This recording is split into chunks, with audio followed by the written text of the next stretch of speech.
ግን ልቋጭልህ እቺ አሁን ያነሷል ምን ልፈልግ ነው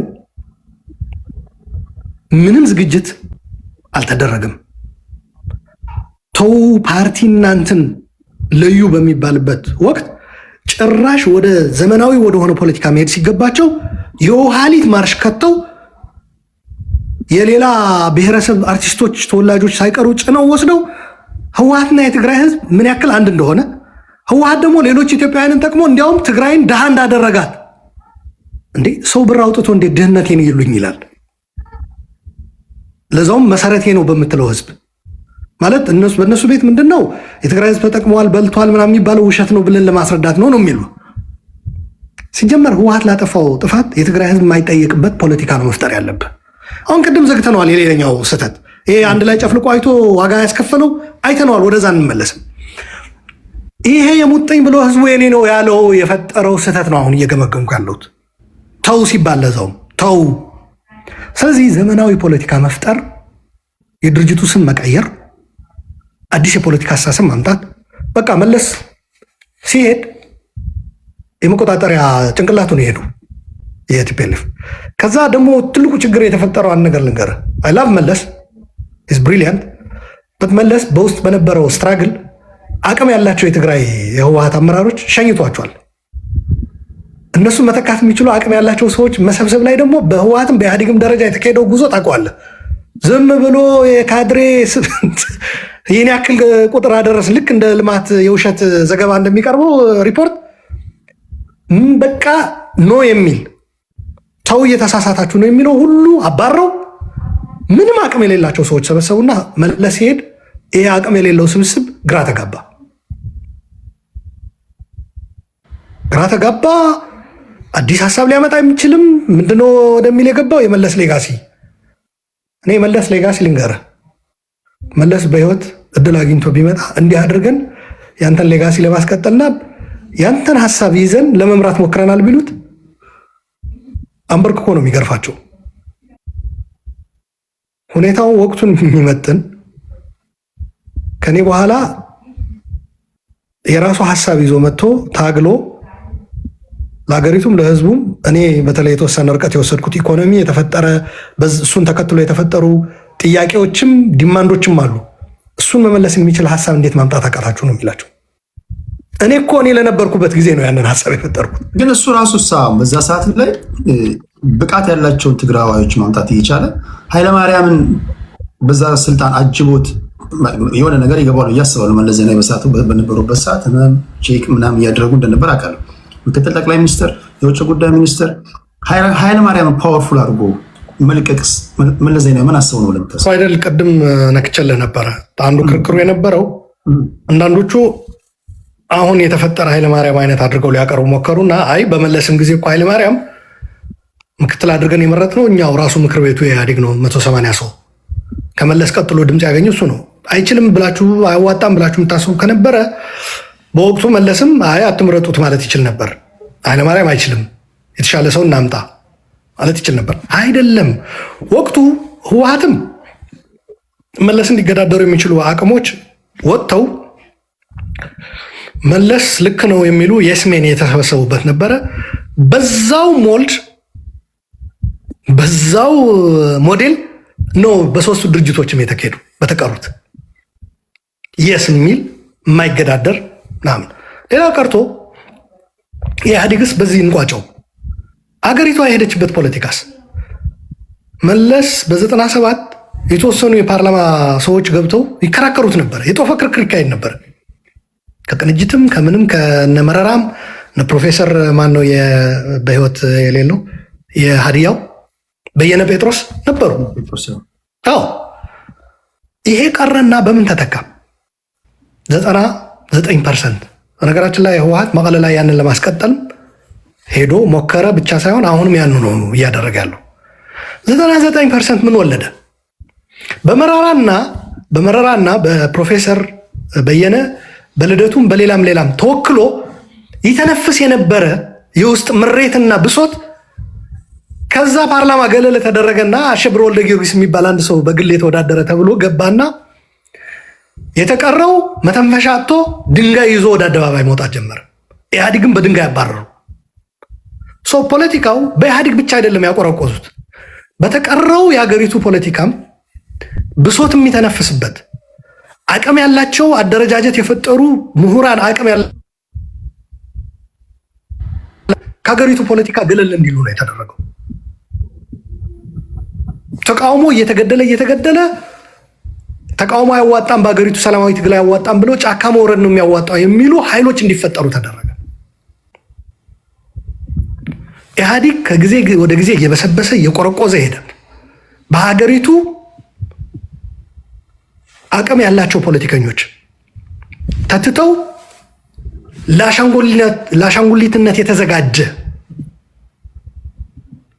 ኃይል ወደ መሰብሰብ ነው የተገባው። አሻንጉሊት ደግሞ ጊዜ ጠብቆ የሚበቀልህ እንጂ ፖለቲከኛ ሆኖ ተገቢ ስራ ሊሰራ አይችልም። ለምሳሌ እኔ ነገር ኦሮሚያ ላይ ዲቲንክ እነ መረራ እነ በቀለ ገርባ ሌሎችም የኦነግም የምንም እነ ዳውድ ኢብሳ እዛ ኤርትራ ከሚሄዱ ኢህአዴግ ኑ ግቡ ብሎ ከኦነግ ጋርም ተሳስቻለሁ 83 ላይ የሄድኩበት መንገድ ስተት ነበረ፣ እርቅና ውረድ። ሌላም የሲዳማ ሀርነት የሚባል ነበረ፣ ሲያን ኤስኤንኤልኤፍ ካልተሳሳትኩ ሲዳማ ናሽናል ሊበሬሽን ፍሮንት፣ እንደዚህ ነበሩ። ጠንካራ ፖለቲከኞች የነበሯቸው ግን ለኢህአዴግ ተገዳዳሪ ናቸው። ኦፍኮርስ ኢህአዴግን ፋታ አይሰጡትም፣ ህወሓትን ፋታ አይሰጡትም። ግን ህዝቡ ግን ይወዳቸዋል። እነዚህ ህዝብ የሚወዳቸው ጋር እርቅ ፈጥረህ በህወሓት በምናምን በበላይነት ምናምን ተብሎ የተሰራው ትርክት ሰብረህ ህወሓትን ትራንስፎርም አድርገህ፣ በነገራችን ላይ ይሄ አሁን ምንድነው የድሮ ምናምን የሚላል አሁንም ነው አሁን መደረግ ያለበት ነው ብሎ ያ ስለሚል ነው አንዳንድ ሰው ወደኋላ አሁን ምን ያለፈ እኔ አልዋጋም። የስ ያለፈውን ማነሳው ግን አሁን እንድንማርበት ነው እንጂ ባለፈው ለመዋጋት አይደለም። ምንድነው እያልኩ ያለሁት? አሁንም አልዘገየም፣ አልረፈደም። ህወሓት ወደ እንደዚህ አይነት ኮንሰንሰስ መምጣት አለበት። ያኔ አባሮ ህዝቡ እየፈለጋቸው መርጧቸው የነበሩ መሪዎቹ አባሮ በእነሱ ምትክ ኦህዴድና ብአዴን በመፍጠር የተካሄደው መንገድም ስህተት ነበር። ህዝቡ ከወደደው በነገራችን ላይ የፈለገ ልዩነት ቢኖረው የፈለገ አንተ እንደሆነ ድርጅትም እንደ መሪም ባትፈልገው ያለ አማራጭ ከእሱ ጋር መደራደር ነው። አስታውሳለሁ የኦሮሞ ፕሮቴስቱን ከውጭ የሚመሩት ሰዎች አገኝ ነበር። ህወሓቶች ለምንድነው ከእነሱ ጋር የሚገናኘው የሚሉ እዚህ ዲያስፖራ ሰዎች ነበሯቸው። ሉክ ህዝብን ለማዳን ብለህ አንተ ካልኩሌት አድርገህ አርቀህ አስበህ የምታደርጋት ጥረት እንኳ እነዚህ ዩዝፉል ኢዲየትስ ጠቃሚ ሞኞች ጅሎች፣ ጠቃሚ የምላቸው የራሴ ምክንያት አለኝ እመጣበታለሁ፣ ማስተማሪያ ስለሚሆኑ ነው። ያኔ የህወሓት አመራሮች ጋር በመጡ ቁጥር ወደ አሜሪካም ሲመጡ እዛውም ሆኖ እንዴት ከነዚህ ጋር ይገናኛል? እንዴት እንዲህ ያደርጋል? ስማ እኔ ጃዋር ወደድኩት በግል ጠላሁት ይደዝም ማተር የኦሮሞ ህዝብ ከተቀበለው ከሱ ጋር ቁጭ ብዬ እወያያለሁ። ፒሪየድ። ወደ አማራ ክልል ከሄድ ዘመንም በለው ሌላም ካለ የአማራ ህዝብ መሪ ነው ብሎ ከተቀበለው ከዛ ሰው ጋር መወያየት ግዴታ ነው። ህወሓቶች ያኔ ማድረግ የነበረባቸው በየአካባቢው ህዝቡ የሚወዳቸው መሪዎችን አቀርቦ ለሽግግር የሚሆን ሁኔታ አመቻቸው፣ ድርጅታቸውንም ትራንስፎርም አድርገው መዝገቡን ፋይሉን መዝጋት ሲገባቸው ፋይሉ በይበልጥ እየተከፈተ ካሁን እየተባለ ማለት ነው እየተከፈተ ሄደ። ይህ ስለ በትግራይ ህዝብ ላይ ለተፈጸመው ወንጀል ጀኖሳይድ ጀስቲፋይ ለማድረግ አይደለም። እሱ ራሱ የቻለ ምዕራፍ ነው። በራሱ መድረክ ተጠያቂነትን መኖር አለበት። የታገልኩትም ነው እኔ በነገራችን ላይ በዛ ተቃራኒ ሆኜ ታግዬበታለሁ። ስለዚህ ያንኑ ጀስቲፋይ ለማድረግ አይደለም። ነገር ግን ቲፒኤልኤፍ የድርሻው መውሰድ አለበት። ይሄ ለመውሰድ የተንቀሳቀሱ ሰዎች ነበሩ። አጥፍተናል፣ እንገምግመው፣ እንየው። አሁንም አሉ የተወሰኑ እዛ ውስጥ አሁንም አባረናል፣ ጠርገናል ባሉበትም ጭምር ማለት ነው። አሁንም አሉ መስማት የሚችሉ። ለዚህ ነው ፖለቲካ በአንድ ጠቅልለን ሁሉም ጠላት ማድረግ ስህተት ነው የምለው ለዚህ ነው። ስለዚህ ማየት ተገቢ ነው። ሃርድ ላይነር ብሎ እንኳ አሜሪካ ገብቷቸው ለይተው ቪዛ ማዕቀብ አድርገውላቸዋል። እነዚህ ሙጥኝ ብለው ሪጅድ ሆኖ አንቀየርም ያሉ ኃይሎች። ስለዚህ ለመለወጥ ነገሮችን ለማስተካከል አሁንም አልረፈደም፣ ይቻላል ባይ ነኝ። አንሰማም ብለው የሄዱበት መንገድ ግን በኢትዮጵያም በትግራይም ያመጣው ጣጣ ቀላል አይደለም። ጦርነቱ በነገራችን ላይ ዝግጅቱ ብቻ አይደለም ክፍተት የነበረው፣ የመሩበት አኳኋን ስህተት ነበር። መቀለ ከገቡ በኋላም የኛ የብቻችን ነው ብለው ልክ በኢትዮጵያ እኛ ካልተቆጣጠር ነው የሚለው አባዜ በትግራይም ህወሓት ሳይመራው ህወሓት ሳያዘው ህወሓት ሳይሆን ታግሎ የባለፈው ጦርነት ተሳትፎ መስዋዕት የከፈለ ብዙ ትግራይ አለ። በትግራይ ህዝብ ላይ ነው የመጣው አደጋ ብሎ ማለት። ከዛ በኋላ ግን መጥተው እኛንን መሪዎች አሉት። አሁንም ለመለወጥ ዝግጁ አይደለንም። የጋራ መንግስት የሚባል አይኖርም። የምትሆነው ብሔረ ህወሓት ነው እንጂ ብሔረ ትግራይ ሆነ መታገል አችልም ነው። የአንድ ሰው እንዴት ብሔሩ ወደ ፓርቲ ይቀይራል? ሌላ ቀርቶ እኮ ፎርም ተዘጋጅቶ ስም ህወሓት፣ ጾታ ህወሓት፣ እድሜ ህወሓት 52 ኢቨን የ60 ዓመት ልጅ ኮንክ አይ 78 ዓመቱ አይመለከተንም እኛ ከተመሰረትንበት ያለውን ሙላ ህወሓት፣ ብሔር ህወሓት፣ የትምህርት ደረጃ ህወሓት፣ የተሰማራበት ስራ ህወሓት። ይሄ ፖለቲካ አይደለም። ይሄ ፖለቲካ ሊሆን አይችልም። ይሄ ወዳጆች አሉን ብለን እንኳ ይደግፉናል ብለን የምናስባቸው በዲፕሎማሲም በምን ይዘነው ስንሄድ አረ ይሄ ነገር ቀይሩ ነው የሚሉን። እኔ በጦርነቱ ጊዜ ኮንግረስም ስቴት ዲፓርትመንትም ሄድ ነበር። ይሄ ህወሓት ግን እንዴት ነው የምንባለው? በትግራይ ጉዳይ ያሳምናለሁ። በትግራይ ቸግሮኛ አያውቅም።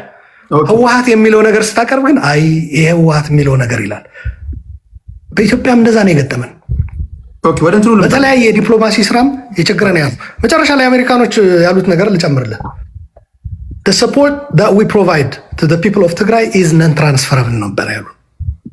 እኛ የትግራይ ህዝብ ችግር ላይ ወድቋል ብለን እየሰጠነው ያለ ድጋፍ ለህወሓት እንዲሻገር እንዲሰጥ አንፈልግም፣ ተላልፎ እንዲሰጥብን አንፈልግም ነው። ሄዱና ወደ ደብረ ሲና ሲደርሱም ቲዲኤፍ የተባለ ከሁሉ አይነት የፖለቲካ አስተሳሰብ የተወጣጣ ብሔርተኛ ትግራዋይ እላዩ ላይ ተፈናጠን ጀርባው ላይ አዲስ አበባ ካልገባን አሉ። ጄፍሪ ፌልትማን ነው ኢሳት ላይ ሄዶ በእንግሊዝኛ አዲስ አበባማ አይገቡም ብሎ መልስ የሰጠው። ጄፍሪ ፌልትማን በወቅቱ የአፍሪካ ቀንድ የአሜሪካ የባይደን አድሚኒስትሬሽን መልእክተኛ ነው። ለምንድን ነው ካልከኝ ለትግራይም በአንድ ፓርቲ መስፋት እብደት ነው። እንደገና ወደ ኢትዮጵያ ተመልሰ አሁንም በህወሓትነት አስተዳድራለሁ ማለት የፈለገ አብይ ታገለው ቀይረው፣ እኔ በማምንበት በህዝባዊ ትግል ነው ማምነው። እኔ በሰላማዊ ትግል ጣለው። ግን በህወሓትነት ተመልሼ እንደገና አስተዳድራለሁ ማለት ግን እኔ የተቀረው ኢትዮጵያዊ ከፈለግተው እኔ ሶሪ እንደ አንድ የትግራይ ሰው በስሜ በፍጹም አይሆንም። እሱ ጋር ልምጣልህ። ሄል ኖ ነው ማለት ያለብኝ። አንድ ላይ በስፋት ሄዳለን። በእኔ በኩል የመጨረሻ ጥያቄ ነው። ከዛ ፖለቲከኞች ገብታችሁ አጠር ያለ ጥያቄ ትጠይቃላችሁ። ለእናንተ እድል ሰጣችኋለሁ። አሉላ አሁን ወደ ጽምዶ ልምጣልህ። እያንዳንዱን ነገር በቅደም ተከተል ነው እያስኬድን ያለ ነው። ክብራትና ክብራን እያደመጣችሁ ያላችሁት አሉላ ሰለሞንን ነው። በወቅታዊ የሀገራችን ፖለቲካ ዙሪያ ላይ ነው እያወራን ያለ ነው። ከልብ አመሰግናለሁ። ለታፕታፑ ለኮፒ ሊንክ ሼሩ በጽሞና እያደመጣችሁ ስላላችሁ ለኮመንታችሁንም እያየሁኝ ነው። ስልኩን ከፍትላችሁና ለእናንተም እድል ሰጣችኋለሁ። ጽምዶ ጋር መጣን። አሉላ የትግራይ ተወላጅ ትግራዋይ፣ ህወሓትን የእጅን መዳፍ ያህል የምታቅ ሰው ህወሓት ተመልሼ እንዲመጣ አልፈልግም አልክ። there is a good number of Tigray population ኦፖዝ የሚያደርጉት ህወሓትን ዛሬ በታሪኩ ህወሓት አይተው የማያውቀው ተቃውሞ የተነሳበት በዚህ ዘመን ነው። ህወሓትን አንፈልግም የሚል ትግራዋይ ቀላል አይደለም፣ ብዙ ነው። ከዚህ ቀደም 100% 98% ትግራዋይ ደግፈው የነበረ ፓርቲ ዛሬ ኦልሞስት በግማሽ ቀንሷል ብዬ አስባለሁ። ትግራዋይ በዚህ ደረጃ ለዚህ ፓርቲ ጀርባውን በሰጠበት ሁኔታ አንድ ጊዜ ቢቢሲ ላይ ነው አንድ ጣማ ረዶ ምን እየሰማው ነበር፣ የመድኃኒትና ቁጥጥር ባለስልጣን በጌታቸው ረዳ ሰዓት ላይ ቲፒኤልኤፍ ቅድም አንተ ከምትለው ነገር ላይ የትግራይ ህዝብ እየተላቀቀ አዳዲስ ሀሳብ የሚሰማበት የፖለቲካ ፓርቲዎች እድል የሚያገኙበት ኢቭን ስብሰባዎች ውስጥ ራሳቸው ሂስ ግሌስ የሚሰጣጥበትን አዲስ እንትን እያየ መጣ ይመስለኝ ነበር። ደግሞም ነው ጌታቸው ረዳ የትራንዚሽናል ፔሪዮድ እየመራ በነበረበት ሰዓት ላይ ከዛ ለማላቀቅ ሙከራ እያደረገ የነበረበት ሰዓት ነበረ። እንደምታውቀው ሆነ ጌታቸው እንደዛ አደረጉት። አሁን ጽምዶ የሚባል ሰዓት ላይ ነው ያለነው። የትግራይ ህዝብ አንቅሮ የተፋው ይሄ ፓርቲ 100% ተፍቶታል እያልኩኝ አይደለም። እንደው በግማሽ እንኳን ውሰድ ብንል ግማሹን ባጣበት በዚህ ሰዓት ላይ እርስ በርሳቸው ብዙ ጊዜ ጥያቄ ያቀርብላቸዋል። የእናንተ የመታገያ መርህ ስትሉ የሰማሁት ይህንን ነው። እንግዲህ በሶሻል ሚዲያ ታሪክ የኔን ያህል እዚህ ሶሻል ሚዲያ ላይ የተለያዩ ሀሳብ ያላቸውን ፖለቲከኞች ያወያየ የለም። ሁልጊዜ ነው የምሰማቸው።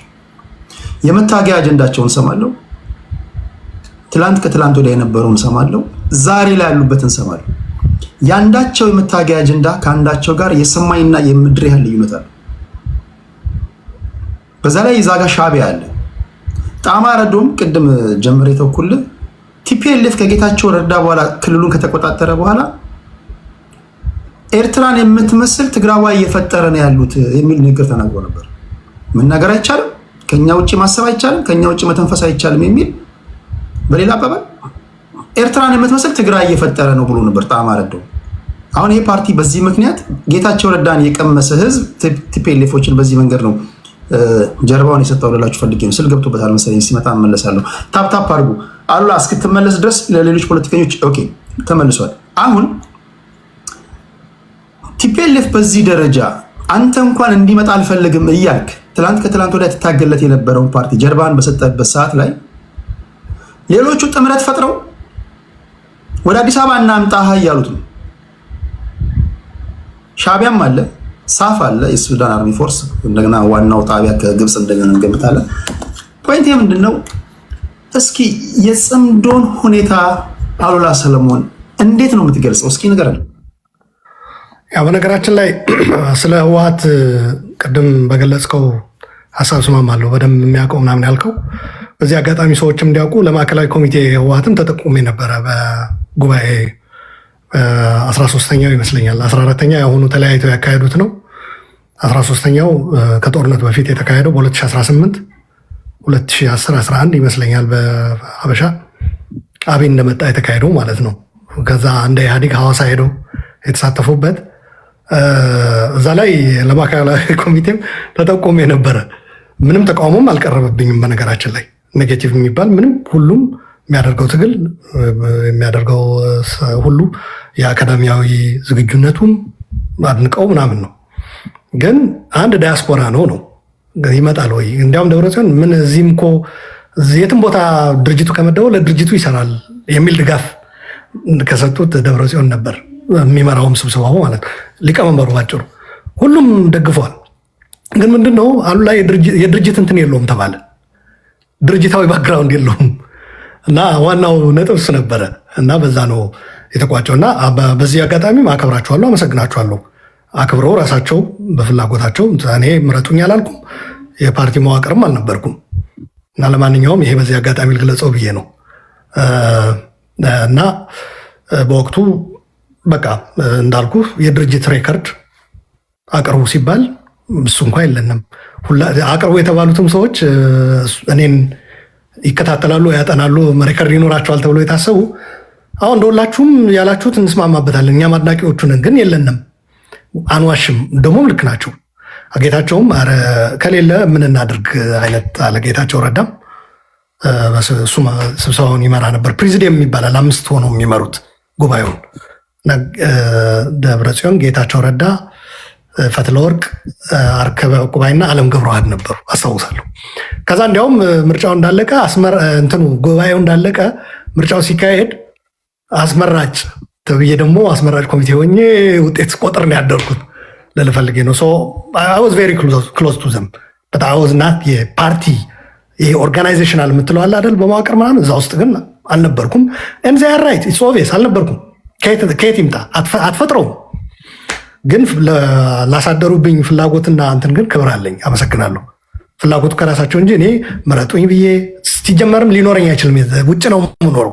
ማንን አግኝቼ ነው ምረጡኝ ምናምን ቅስቀሳ ማድረግ አይደለም በፍላጎት። አንዳንድ ያኮረፈውን ለምን ራቀ በሚል ስላልተመረጠ እኮ ነው አኩርፎ ኖ ወይ እኔ አልነበረኝም ፍላጎት። የፈለገኝ ህወሓት እንጂ አይደለሁም። ሰው ፈልገውኝ ነበረ። በዚህ አጋጣሚ ልበል እውነታው በዛ መቀመጥ ስላለበት በዚህ ደረጃ ነበረ ቅርበቱ ልልህ ነው። በዚህ ደረጃም ታጭቼ ነበረ። ለማንኛውም ወደ ፖይንት ስመጣ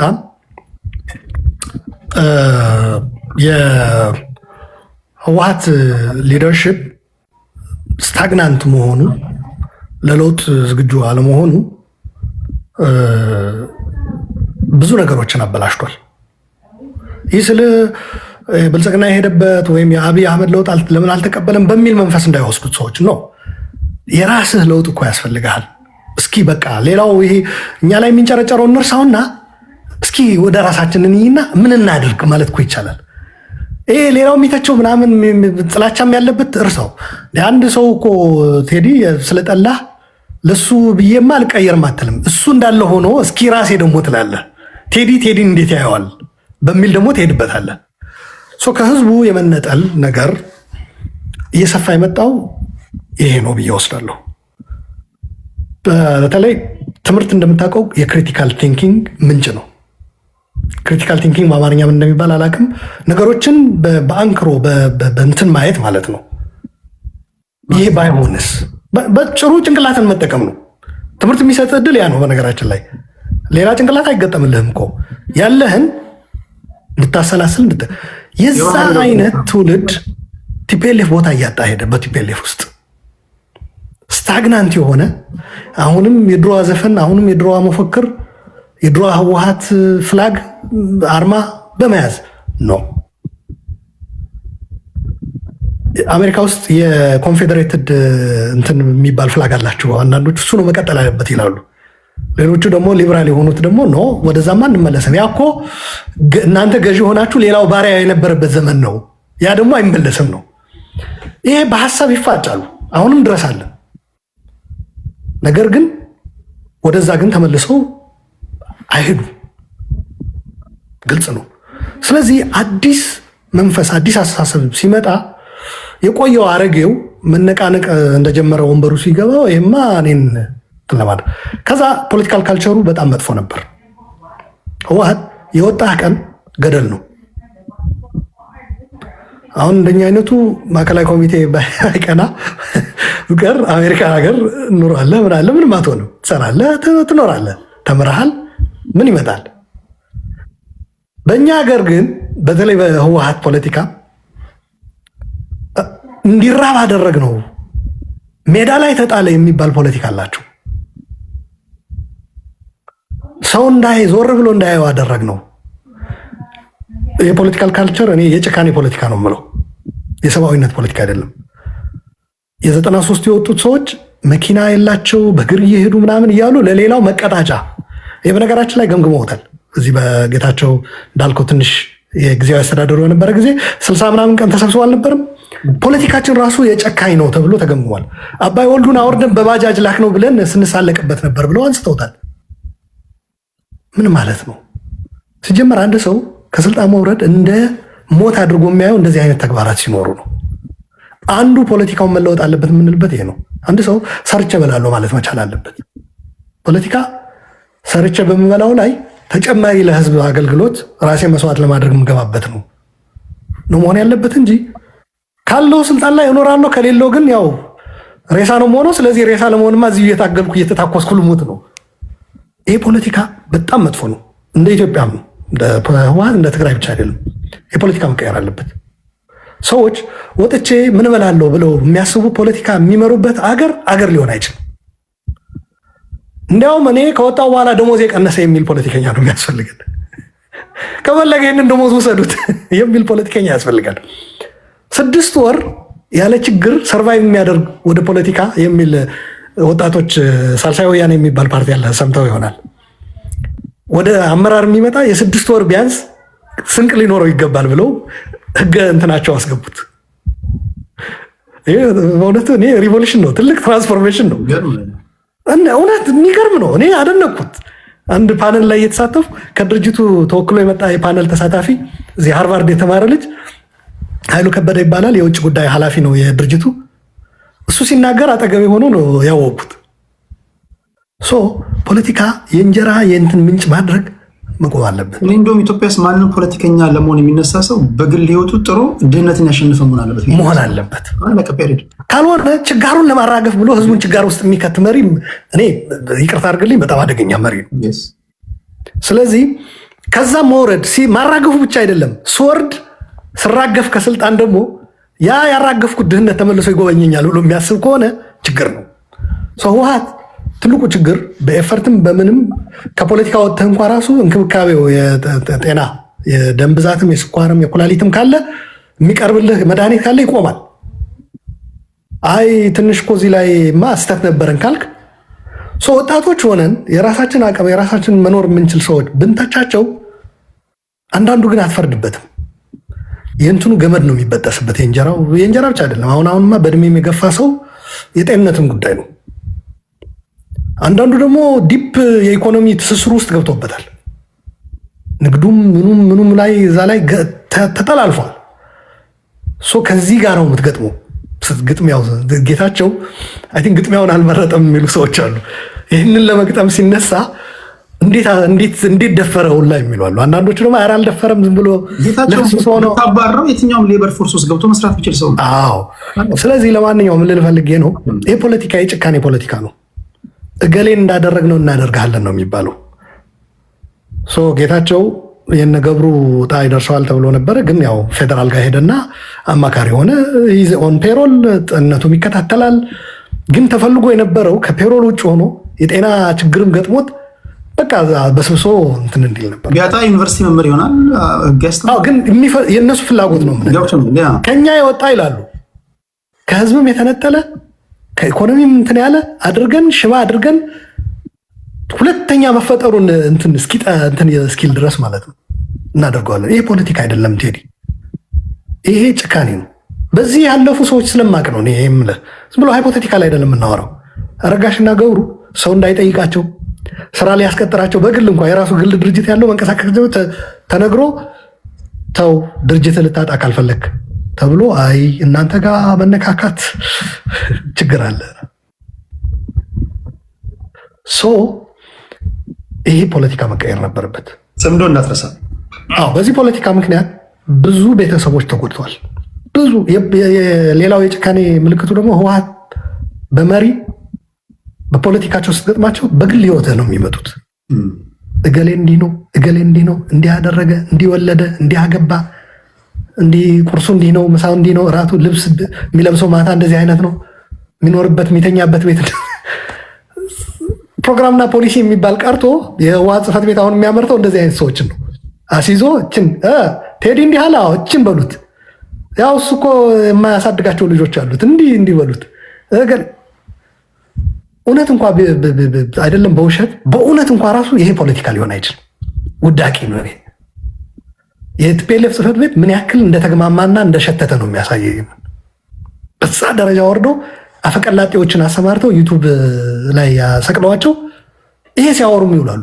ዝም ብሎ የነዚህ ባልቴቶች አለ አይደል ቡና አፈልተው ምናምን ሲሉ የሚውሉ የዛ አይነት። ይሄ ፖለቲካ ሊሆን አይችልም። ይሄ ኋላ ቀርነት ነው። ይሄ የትግራይን ህዝብ ህይወት ትራንስፎርም ሊያደርግ አይችልም። የበለጠ ጥላቻና መጠላላትና መቃቃር ነው የሚፈጥረው።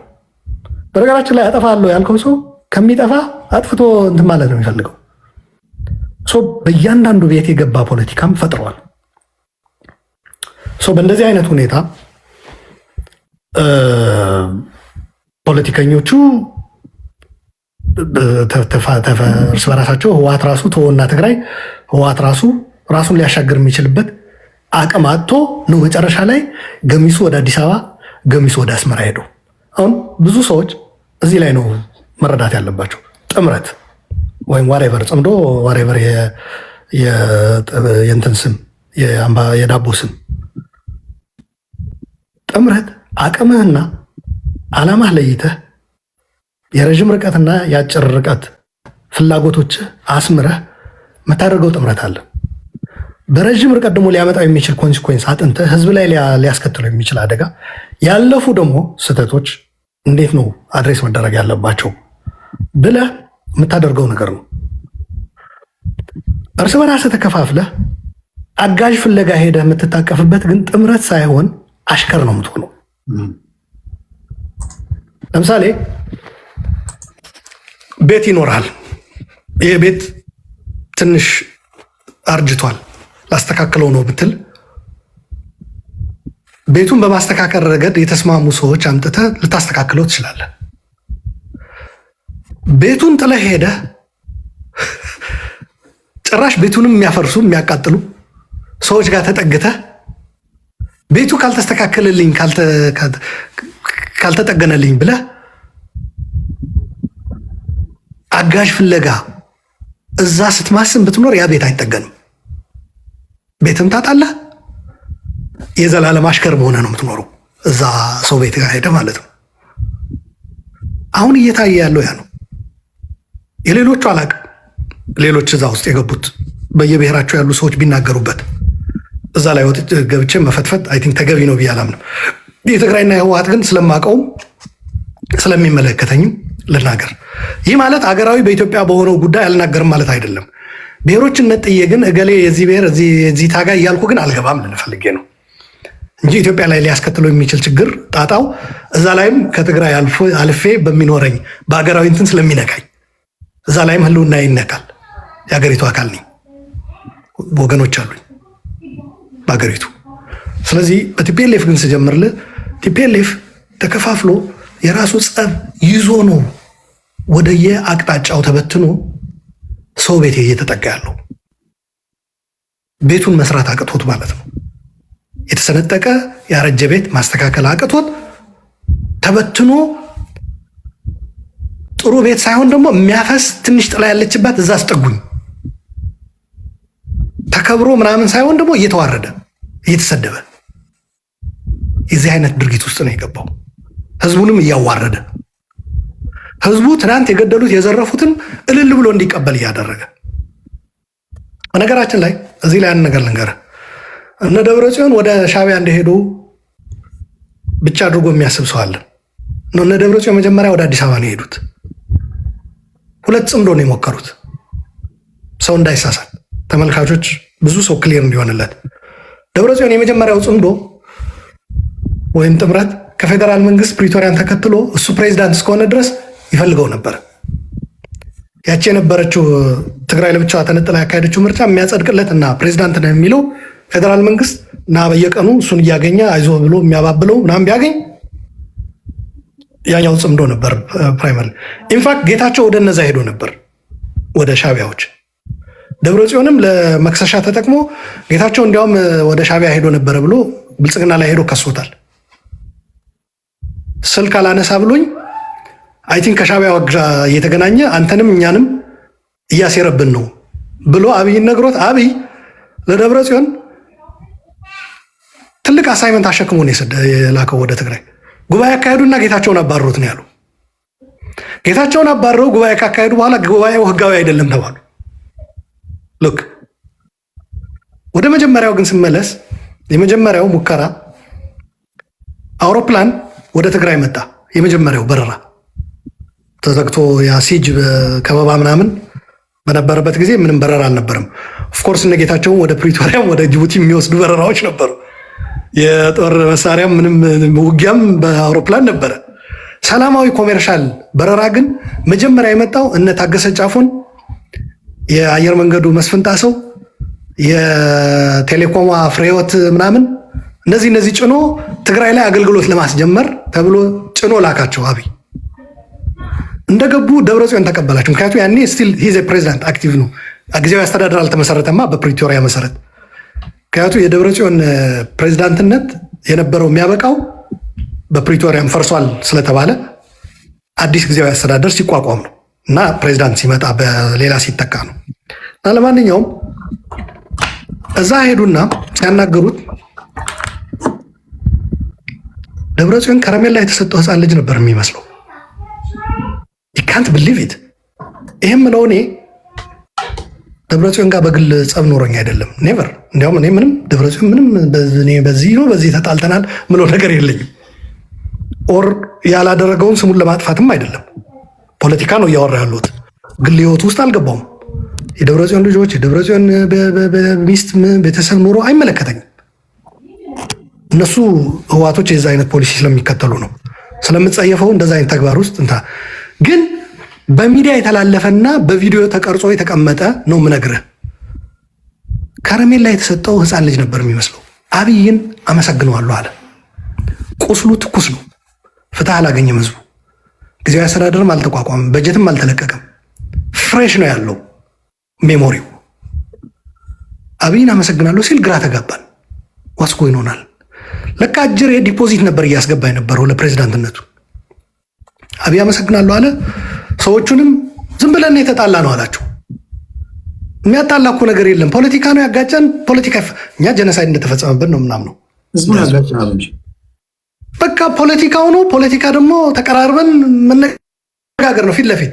ናይጄሪያ ከናይጄሪያ ሰው እያመጣን፣ ሶስተኛ ወገን እያመጣን አወያዩን እያል መስክርልን፣ ና መስክር፣ እጁ እንትን እያለ የመፈረሚያ ምልክት እያሳየ እጁን ዘርግቶ እንደዚህ ወረቀት አስመስሎ ናፈርም ና መስክርልን እየተባለ በፍጹም ሊሆን አይገባም አለ።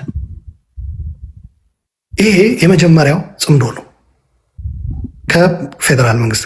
ፌዴራል መንግስት ፊት ነሳውና ወደ ሻዕቢያ ሄደ። ፌዴራል መንግስት ከጊዜያዊ አስተዳደር አቋቁሞ ፕሬዚዳንቱን ደብረጽዮን በቀደደው በር ጌታቸው ገባበት። ደብረጽዮን በ35995 መለስ ያወጣው አዋጅ የክልል ፕሬዚዳንቶች በኢመርጀንሲ ወቅት የምትሾሙበት በዛ እንዲሾም ጠቅላይ ሚኒስትሩ እንዲሾም ተስማምቷል።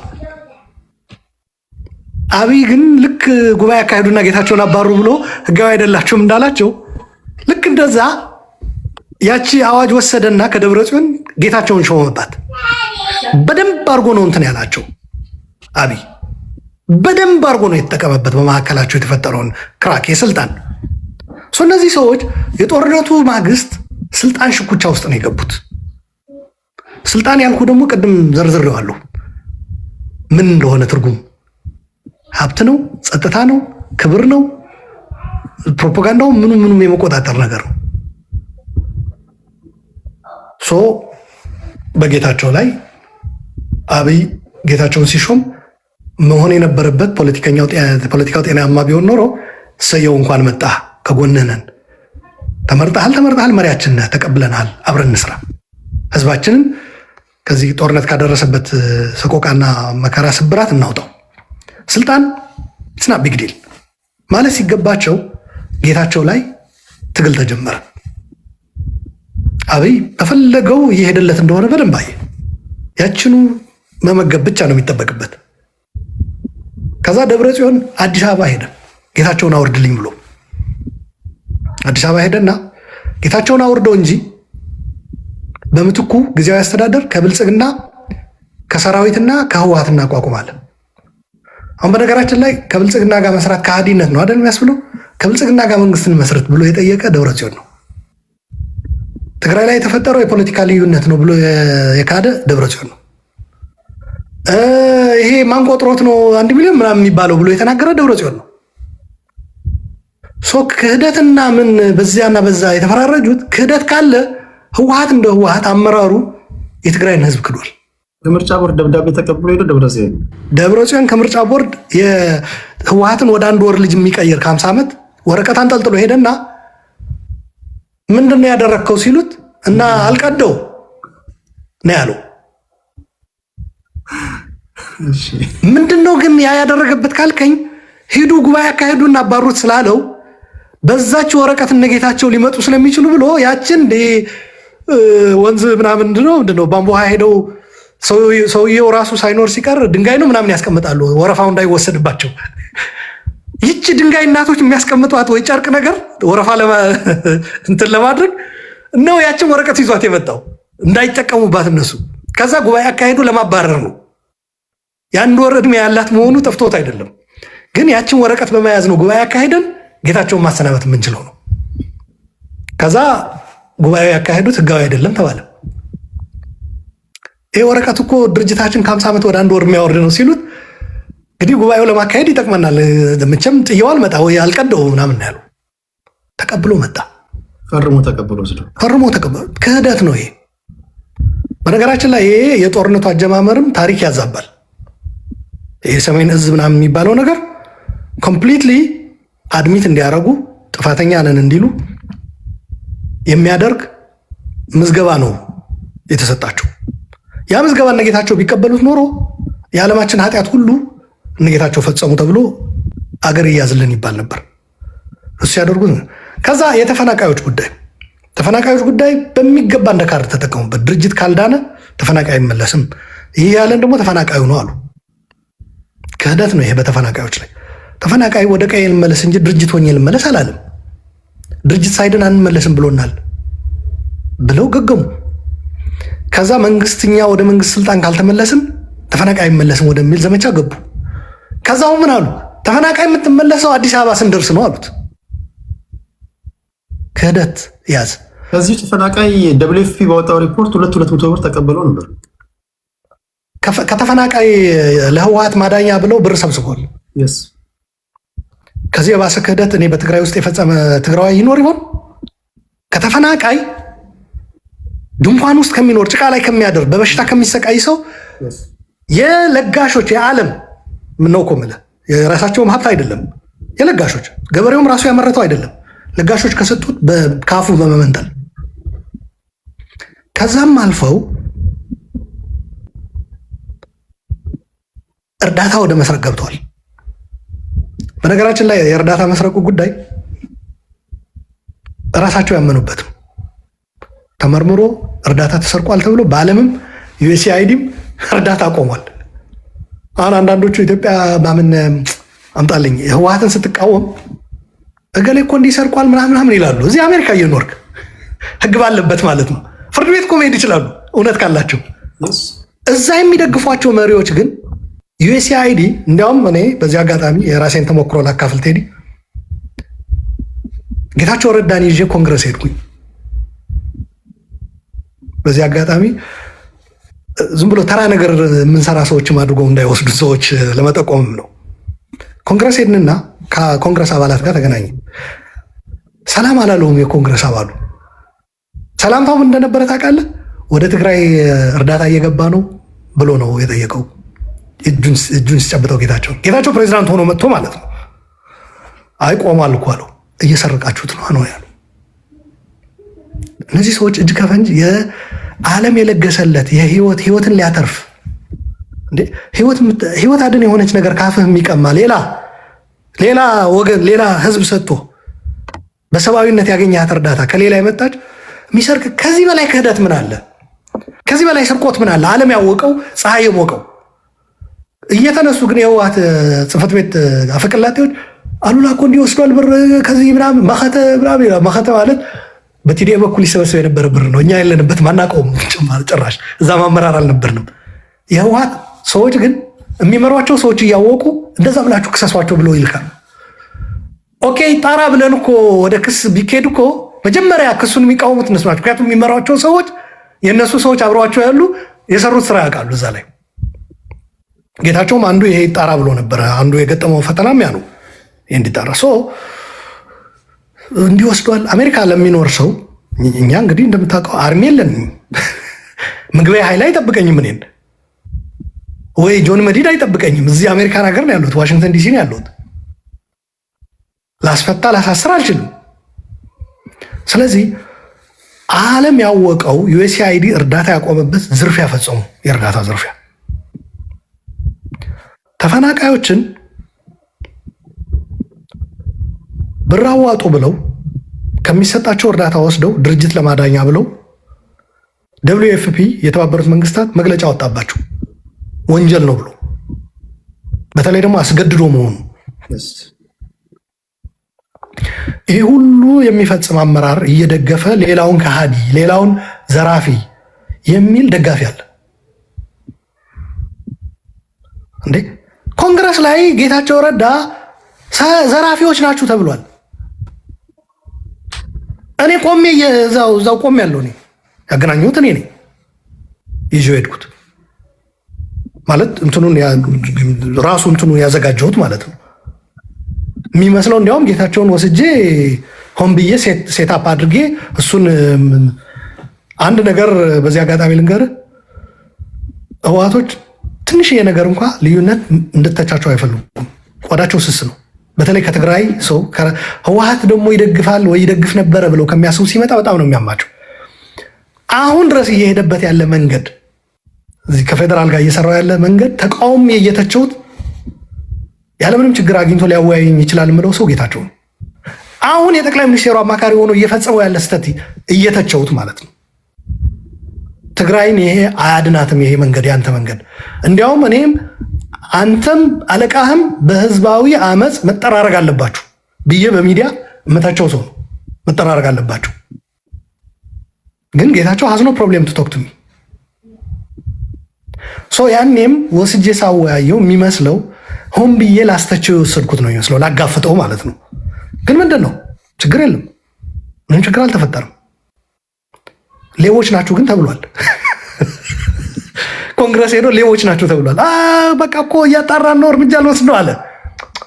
ካሁን በኋላማ እናንተ እርዳታ ሰጡም ነው ያላቸው ሰውየው። ህግ አውጥተናል። በነገራችን ላይ ዝም ብዬ ላናገረ ነው እንጂ እርዳታ ይቀጥላል አለው። አጽድቀናል እዚህ ኮንግረስ ላይ። ነገር ግን ትግራይ ላይ ካሁን በኋላ እናንተ እርዳታ እጃችሁ አትከቱ። አስተዳደሩም ፓርቲውም ምኑ የሚሆነው በራሳችን ሰዎች ነው እና ከኤንጂኦዎች ጋር ከነዚህ ሲቪክ ማህበራት ምናምን አሉ አይደል፣ ገለልተኛ ከነሱ ጋር ነው። እነሱ እዛ ውስጥ እናሳትፋቸዋለን። ከዛ ውጭ ግን አታገኙም። ምን ልል ፈልጌ ነው፣ ቅጥ ያጣ ዘረፋ ውስጥ ገብተዋል። ብረታ ብረት ዘርፏል። ይሄ በውጊያ ቲዲኤፍ ያቃጠላቸው ታንኮች፣ መድፎች ምናምን ኦራል ምናምን ቆራርጠው በኪሎ ነው የሸጡት። አሁን ቲዲኤፍ ወጣቱ ትግል አድርጌ ታግዬ ድል ያደረኩበት የሚለው ለምልክት አንድ ስባሪ ብረት የለም። ተከፋፍለው ሸጠውታል። ወርቅ 250 ቢሊዮን በአንድ ዓመት፣ እንዲያውም አንድ ዓመትም አይሞላም ሪፖርቱ፣ ከዛ በታች ነው። ትግራይ ላይ የፌዴራል የንግድ ባንክ ክፍያ ፈጽሟል ወደ ብሔራዊ ባንክ የገባ። ይሄ ህግ የሚያውቀውና ክፍያ በባንክ የተፈጸመበት ነው። ይሄ ዝም ብሎ በኮንትሮባንድ የሚወጣው በኤርትራ የሚወጣው ተው አገር ይቁጠረው። ህጋዊ በሆነ ትራንዛክሽን ግን 250 ቢሊዮን ማለት ምን ማለት ነው ቴዲ? የትግራይ ዓመታዊ በጀት ከፌዴራል የሚመደበው 12 ቢሊዮን ነው። 250 ቢሊዮን ከዚህ ውስጥ ጄኔራሎች፣ ካድሬዎች፣ ስንት ከነሱ ጋር የተወዳጀ የተጣበቀ ባለሀብ ዘርፏል። ይህ ተይዞ ግን እገሌ ስለተቃወመን ሌባ በሉት እየተባለ ይባላል። ለዛውም ህግ ባለበት ሀገር የሚኖርን ሰው ማለት ነው። ምን ልል ፈልጌ ነው፣ they failed big time። ይህ ሁሉ ምን ወለደ? ይሄ ህዝብ ካሁን በኋላ እንደ በፊቱ ደግሞ አይደለም። ሚዲያ ሞኖፖሊ የለም እንደምታውቀው። አሁን በእጃችን እያወራ ነው። እጃችን ላይ ስልክ አድርገን ህዝቡ አውቆናል። ይሄ ህዝብ በግምገማቸው ያሉትን ንገር፣ እድል ካገኘ ይበላናል። አሁን እኔ እናንተ እያወራን ባለንበት የተፈጠረ ነገር ልንገር። አፈሳ እየተካሄደ ነው። ቴክስት እየመጣልኝ ነው ከትግራይ። አፈሳ ወደምን እንደቀየሩ ታውቃለህ? በጣም ተራቀው ማለት ነው። በጣም እንትን ብለውት አሳድገውት አፕግሬድ አድርገውት ሰው ይዘው ብር ከሰጠ ይለቁታል። የገቢ ምንጭ ሆኗል። አሁን ሰው መሮታል። ትግራይ ውስጥ አሁን የሚመጣልኝ ቴክስት ባሳየ ይዘገንናል። ምር ብሎታል። መድኃኒት በእርዳታ ሰጪዎች የመጣ ክፍያ ፈጽማሉት። እሺ ልክፈል፣ ትራንስፈር ነው ያለው ትግራይ ውስጥ ካሽ የለም። ካሽ ካላመጣ አንሰጥም ብለው ተይዟል። እዚህ ጋር ህዝቡ አሁን እየሆነ ያለው ነው ነገር። ሆስፒታሎች ውስጥ መድኃኒት አለ። የሚታፈስበት ቦታ ደርሰ ሰው እየታፈሰ ነው። ቆመሃል። 3000 ካለ ማለፍ ትችላለህ ትባላለህ። ዝረፍ ብሎ አሰማርተውታል። የታጠቀው ኃይል የዘረፋ ክልል ሆኗል ትግራይ። ስለዚህ ይሄ ህዝብ በጠመንጃ ካልሆነ ካሁን በኋላ እሺ ብሎ ሊገዛልን አይችልም። ያጠፋናል። ይሄ ጠመንጃ ይሄ ጉልበት ደግሞ አጋዥ ያስፈልገዋል። ይሄ የምትለው ጥምረት ይህንን ነው እየሞላ ያለው። ሻዕቢያ ከኢትዮጵያውያን ጋር የምትዋጋበት ጥይት ብቻ አይደለም እያቀረበ ያለው ትግራይ ላይ ከተቀረው ኢትዮጵያ ጋር እንድትዋጋ ብቻ አይደለም። የመጀመሪያ ትግራይ ላይ ያሉት አጽዱልኝ ብሏል። ጌታቸው የሚደግፍ ለውጥ እፈልጋለሁ፣ ጌታቸውም አልደግፍም፣ ህወሓትም ማንንም አልደግፍም፣ ግን ትግራይ ፖለቲካው መቀየር አለበት ብሎ የሚያምን ሻዕቢያ ላይ ደግሞ ጥርስ የነከሰ የአሁኑም የበፊቱም ሁሉ በድምር ሻዕቢያ ጠላታችን ነው ብሎ የሚያምን አዲስ አበባ ነው ያለው። ትግራይ ውስጥ መኖር አይችልም። ፖለቲካው ሻዕቢያ ነው የሚሸተው። አሁን ሻዕቢያ ጫጩት ተከተበ ብሎ ዜና ይሰራል በኤርትራ ቴሌቪዥን። ኢማጂን እንደ አንድ ኢትዮጵያዊ በተለይ ደግሞ አንተ ውጭ ነው ያለው የጫጩት ክትባት እንዴት ዜና ሊሆን ይችላል? ሲጀመር የጫጩት ክትባት ምንድን ነው? አሁን የሆነ መንገድ የሆነ ትምህርት ቤት ነው ወይም የሆነ ፕሮጀክት የወሰደ ሰው ቆፈር አድርጎ ያቺ የሚጠቀምባት ግሬደር ተጠቅሞ ማለፊያ የሚሰራት አለች አይደል? ወይም ለአካባቢው ህብረተሰብ አስፋልት ማረ አሁንማ ጠጠር ብቻ አይደለም አስፋልትም ይሰራል። በእነዚህ በኮንትራክተሮች በተለያዩ ክልሎች ኮንትራክት ይወስዱና እዛ የወሰዱት ፕሮጀክት ተጠቃሚ ይሆናሉ። ግን ሶሻል ሪስፖንሲቢሊቲ የሚባላል በድርጅቶች ቆፈር አድርጋ አስፋልት ማንጠፈ ትሄዳለህ። አንድም ስራ እስክትጨርስ ድረስ ያ መንገድ ትጠቀምበታለህ። እዛ ለህዝቡ ትምህርት ቤትም ከጎኗ ሰርተህ ትታላቸው ትሄዳለህ። ካምፕ ብለህ የሰራው እኮ ነው። ያው ተጨማሪ ክፍሎች ጨምረህ ያው ትምህርት ቤት አድርጉት ብለህ በስምህ እንዲያውም ትልቅ ፕሮሞሽን ነው ለድርጅት በስምህ ይጠራል። ህዝቡም እገሌ የተባለ ባለ ሀብት እኮ እንዲሰራልን እያለው ሊያነሳል። ከዛ በታች የሆነ የህወሓት ካድሬ የማዕከላዊ ኮሚቴ እና የዞን አስተዳዳሪዎች ተጋፍተው ሶፍት ሲቆርጡ አይተናል። ምርቃት ብለው ሉክ የአባይ ግድብ ለማስጀመር ሪባን የቆረጠ መሪ የነበረው ድርጅት ነው። ተፈጥፍጦ ምን ላይ እንደወረዱ እያቸው። ስለዚህ ይሄ ሁሉ ከፈጠሩ በኋላ አሁን ከትግራይ ህዝብም ከሌላም የሚፈልጋቸው አካል የትግራይን ችግር ከማስተካከልና ከማቃናት ይልቅ ጥላ የሚሆነን ፍለጋ ነው። ሰው የሆነ ፖለቲካ ተሰርቶ ጥበብ የስትራቴጂ ተነድፎ አይደለም። ያ የሚጠይቅ አሊያንስ በመሰረቱ እንዲህ አይደለም። ሲጀመር የዛ አይነት አሊያንስ መፍጠር የሚችሉ እንደነዚህ አይነት ደካሞች አይደሉም። ያ ትክክለኛ ስትራቴጂካሊ ያዋጣል የምትለው አሊያንስ አሁን ያለው የቲፒኤልኤፍ አመራር ሊፈጥረው አይችልም። ከዛ በላዩ ላይ ወደ አዲስ አበባ እንመለሳለን የሚለው ትርክት ነው። እኔ ወደ አዲስ አበባ መመለስ ይቅርታ አድርግልኝና አንዳንድ ትግራዋይ አይጠቅመንም ባይ ነኝ። በህወሓት ስለሆነ አይደለም፣ ሌላ ፓርቲም ቢቀየር የቤተ መንግስት ፖለቲካ አይደለም የሚያስፈልገን። እንደ ትግራይ የማዕከላዊ መንግስት መቆጣጠር አይደለም የሚያስፈልገን። ክልላችን በተገቢው አስተዳደር ህዝባችን ያለበት ችግር ፈተን በሀገራዊ ጉዳይ ደግሞ የድርሻችን በምናበረክተው ልክ በቁመናችን በወረዳችን ነው የሚባለው ይባላል። እንደ ፖለቲካ አባባል ሰዎች ሲጠቅሱ ትሰማለሁ። ድርሻችን ደግሞ በመከላከያም ይሁን በደህንነትም በዲፕሎማሲም በፌዴሬሽን ምክር ቤትም በፓርላማም በምን ይሄ እያልኩ ያለሁት እነሱ ራሳቸው የፈጠሩት ፖለቲካ ያ ስለሆነ ነው። ህገ መንግስት ብሎ ያመጡት ያ ነው። እኔ እኮ አንዳንዱ ሰው ስልጣን ላይ ሲሆን የማይጠቅም ሰነድ ያዘጋጃል፣ ራሱንም ይጎዳ። ምክንያቱም ስልጣን ላይ ስትሆን በዛ ሰነድ ይፈረድብኛል ብለህ አታስብ። ሄዱና ስልጣኑን ሲለቁት በዛ ሰነድ ሊፈረድባቸው ጀመረ። እንደኔ አንድም ወደ አዲስ አበባ ፖለቲካ ማማተር ማቆም አለብን። እገዛለው እመራለው የሚባል የ83 የቆመው ቅር። ሁለትም አሁን ባለው ህገ መንግስትና ፌዴራላዊ መንግስት ትግራይን በቋሚነት አናሳ ያደረገ እንጂ እኛን ይጠቅማል ሌሎችም ይጠቅማል ብለን የታገልንበት መስዋዕት የከፈልንበት ነው ብለህ የምትታገልለት የምትከራከርለት ህገ መንግስት አይደለም። ዩ አር 6%። እኔ ፈረንጅ ጓደኞች አሉኝ የፖለቲካ ሰዎች።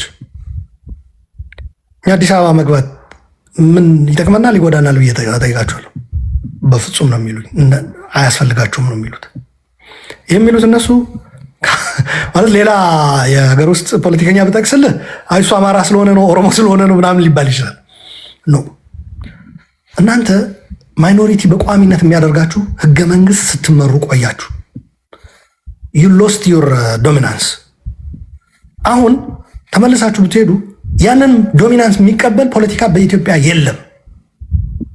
የለም። ያ ፎርሙላ የለም፣ አሁን አይሰራም።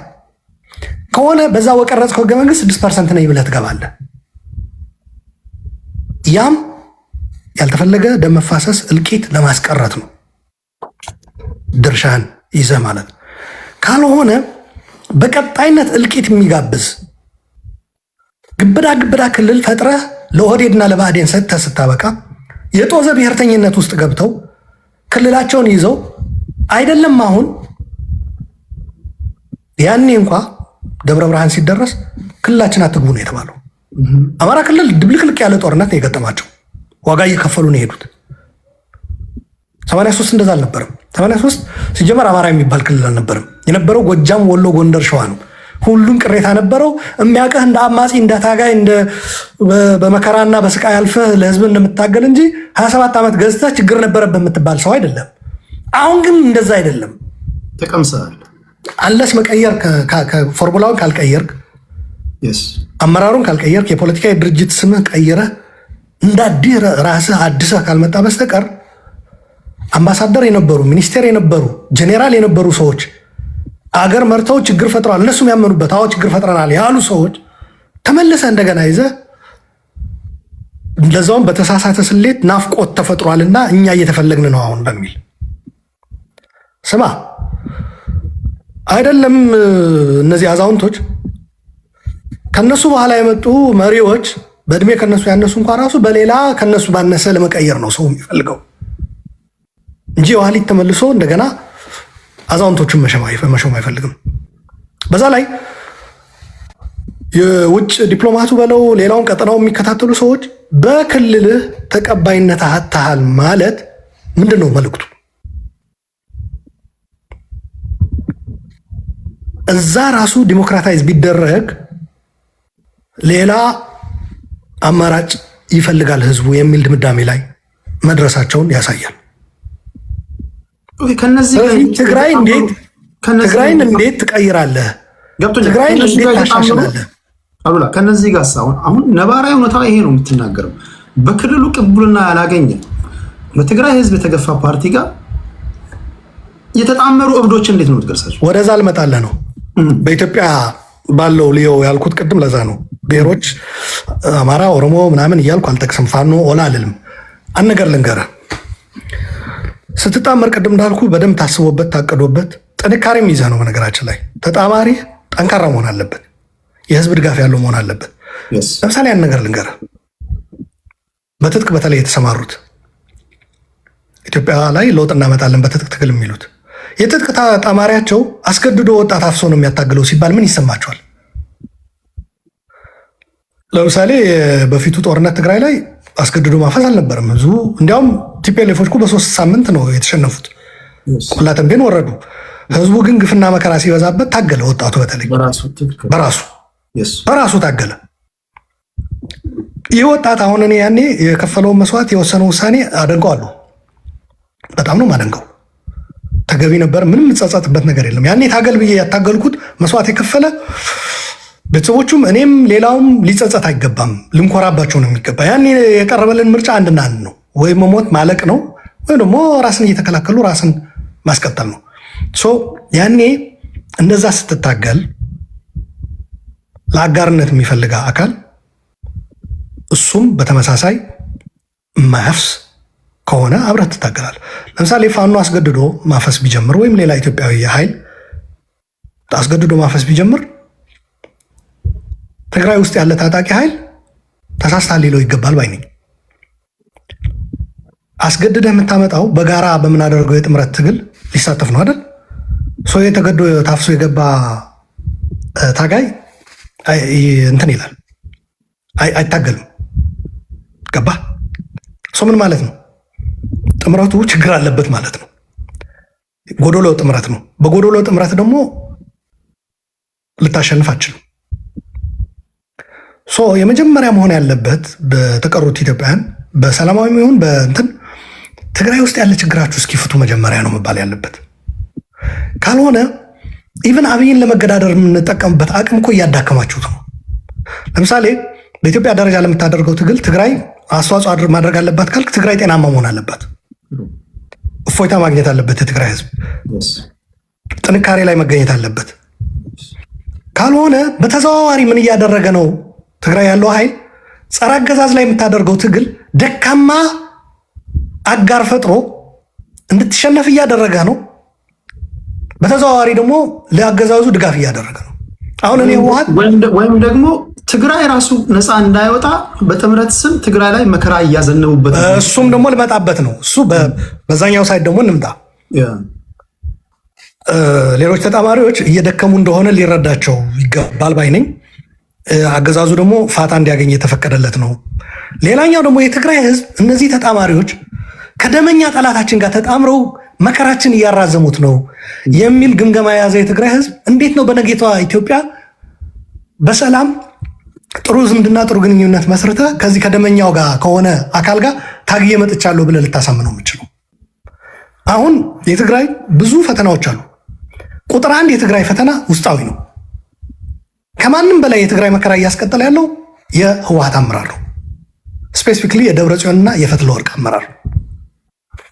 እነዚህ ሰዎች አገዛዙን ይታገላለን የሚሉ አካላት እነዚህን ሰዎች ጥምረታቸው ላይ ባካተቱ ቁጥር አንድም ለአገዛዙ በቂ የሆነ ምት አይኖራቸውም፣ ሁለትም ከትግራይ ህዝብ ጋር እየተቃቃሩ እንደሆነ ማወቅ አለባቸው።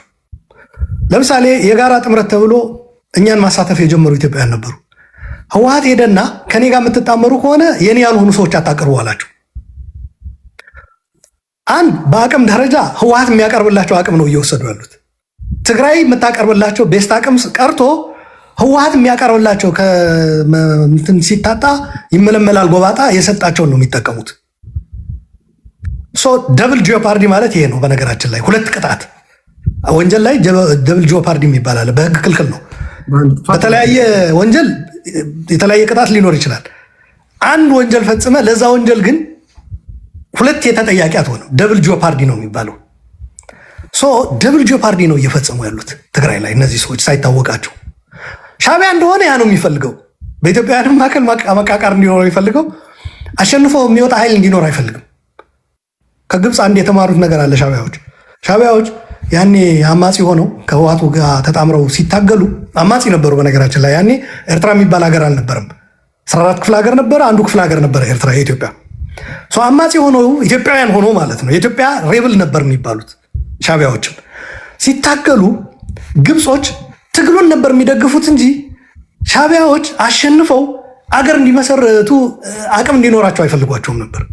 ምክንያቱ ትግሉ ተቋጭቶ አገር ሆና ኤርትራ እፎይታ ሊገኝ ነው። በእፎይታ አባይ ግድብ ይገደባል ነው የሚፈልጉት። ቁስሉ ቀጥሎ መበጣበጡ ቀጥሎ እፎይታ ሳይኖር ቀርቶ ኢትዮጵያ በቀጣይ ፐርፔቹዋል እንትን የሚባል ማለት ነው ስቃይ ማቆሚያ የሌለው ማባሪያ የሌለው ማለት ነው ፐርፔቹዋል እንትን። በእንደዚህ አይነት ሁኔታ ቀጥሎ ኢትዮጵያውያን ቶና ዶላር አጠራቅመው ግድብ ሊገነቡ ሲጀመር የተቀረው ሀገርም በአግባቡ አያስተዳደሩም ነው። ግብፅ እዛ ላይ ነበር ባንክ የሚያደርጉት። ባለፈው ጃዋር ገልጾታል። መለስ ወደ 5 አካባቢ ፓርላማ ላይ ጠቅሷቸዋል። ግብፅ ማድረግ የምትፈልገው ምንድን ነው? ዲፕሎማሲ ላይ መስራት፣ ፋይናንስ መከልከል፣ ዙሪያዋን ኢትዮጵያ እንድትከበብ ማድረግ፣ በውስጥ ያሉ ግጭቶች ማፋፋም። ከዛ የኤርትራ አማጺዎች አስመራ ገብተው ህወሓት የሚመራው ኢህአዴግ አዲስ አበባ ከገባ በኋላ የኤርትራ ካርድ ተቃጠለ። ኤርትራ ሀገር ሆነች። ኢህአዴጎችም እሰየው አብረን ታግለናል ሂዱ ይውላችሁ ብለው ፈርመው ለቀቋቸው። ስህተት ነው። ልክ ያ ውሳኔ ሌላ ነገር ሆኖ ግን ግብፅ ግን ከዛ በኋላ ካርዳቸው ወጡ። ኢሳያስ ምን አለ? ግብጾች እኮ ያን ይደግፉን የነበረው ስንታገል ነው አማጺ ሆነን አገር ከያዝን በኋላ ጠልተውናል ያለው አለ። እልክላለሁ። በእንግሊዝኛ ያደረገው ኢንተርቪው ነው። በትግርኛ ሶሪ፣ እንግሊዝኛ ሰብታይትል አለው። በትግርኛ ነው ያደረገው። እና ምንድነው ያለው? እኛን ይፈልጉን የነበሩ ግብጾች ሀገር ሆነን ከኢትዮጵያም ጋር የሀገር ጥያቄ ስለነበረን ጥያቄያችን ተመልሰን ሰላም መስርተን እንቀጥል ሳይሆን ኢትዮጵያ አባይን ልትገድብ ስለምችል በቀጣይ ለኢትዮጵያ መከራ የምትሆናት ኤርትራን መፍጠር ነው የግብጾች ፍላጎት ብሎ ኢሳያስ የተናገረው ንግግር አለ። አሁንም በቀጣይ ኢትዮጵያውያን እየተባሉ ስቃይ እንዲሆናቸው እንጂ የሚፈልጉት ኤርትራውያኖች የሆነ ኃይል ከነዚህ ውስጥ አሸንፎ ለዚህ ማስረጃ ላቅርብልህ።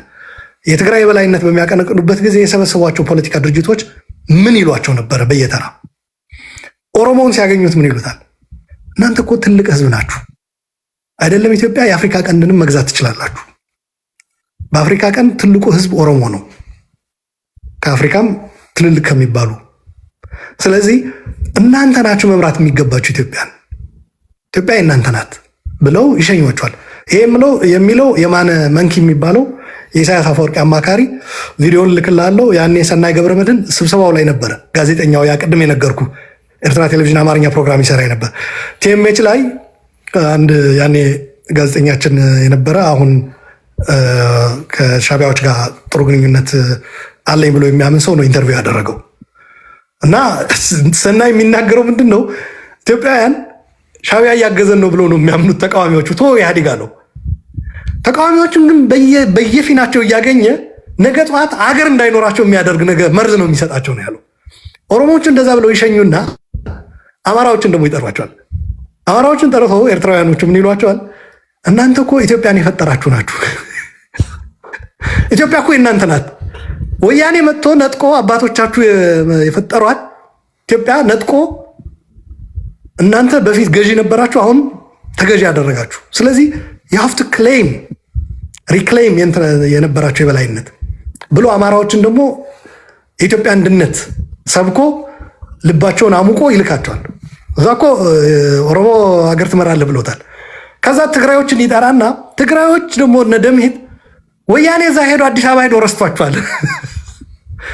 ስለዚህ እናንተ ትግራይ ማልማትም ከፈለጋችሁም የትግራይ ሪፐብሊክ መመስረት ትችላላችሁ፣ ላግዛችሁ ይላቸዋል። እነ ሞላ አስገዶምን ምናምን ኦሮሞዎችን ይሄድና ደግሞ እነዚህ አማራና ትግሬ አቢሲኒያውያን ጨቋኞች የነበሩ የሰሜኖች እንዴት እናንተን ይገዛሉ ይላቸዋል። አሁን ደግሞ ምን እያለ ነው? ትግራይና አማራን ጠርቶ አሁን የመጣው መንግስት የኩሽ የኦሮሞ መንግስት ነው። እኔ ብልጽግናን አብይን ጥንብርኩሱን ቢያወጡት ጉዳይ አይደለም፣ አገዛዙ ቢወገድ እኔ ደስተኛ ነኝ። ነገር ግን ኦሮሞ ነው የሚለው አስበው፣ ፍጅቱ የታቀደው መበላላት አስበው። የኦሮሞ ህዝብ ቀጣዩ በነገራችን ላይ በሻቢያ እቅድ ትግራይ ተበልቷል። ቀጣዩ ኦሮሞ እየገዛ ነው፣ እንዲያደረገ ነው፣ እየበዘበዘ ነው ምናምን እየተባለ የብልጽግና ሁሉ ቆሻሻዎች እድፎች ኦሮሞ ላይ ይደፈደፍና ኦሮሞ ቀጣዩ ታርጌት ይደረጋል። መቼም ኦሮሞ ስትመጣበት ዝም አይልም፣ ሊታገል ነው። ሰው በመሀል እልቂት ይኖራል ማለት ነው። ኢትዮጵያውያን እርስ በራሳቸው ይተላለቃሉ። ኦሮሞዎችን አስወግዷቸው። ይህ አሁን የመጣው መንግስት ጸረ ሴም ነው፣ ጸረ ሰሜን ነው ሁላለው። አሁን አሉ እዚህ ዩቱብ ላይ ቁጭ ብለው የአማርኛ የሚሰሩ ሰሜናውያን አበሻዎች ኦርቶዶክስ ላይ ተነስቷል ይላሉ። የሰሜን እንትን ታሪክን ለማጥፋት ነው የመጣባችሁ ብሎ ሻቢያ ደግሞ አሁን ይናገራል። ልክ ይሄ ጤነኛ አካሄድ አይደለም። ጥምረት ነገርም አንድ ጊዜ እያወያዩቸው አንድ ልጅ ምን አለ መሰለህ፣ የሻቢያ ደጋፊ ነው። ሻቢያ ናችሁ፣ ከቲፒኤልኤፍ ጋር የመርህ መጣረስ አለባችሁ።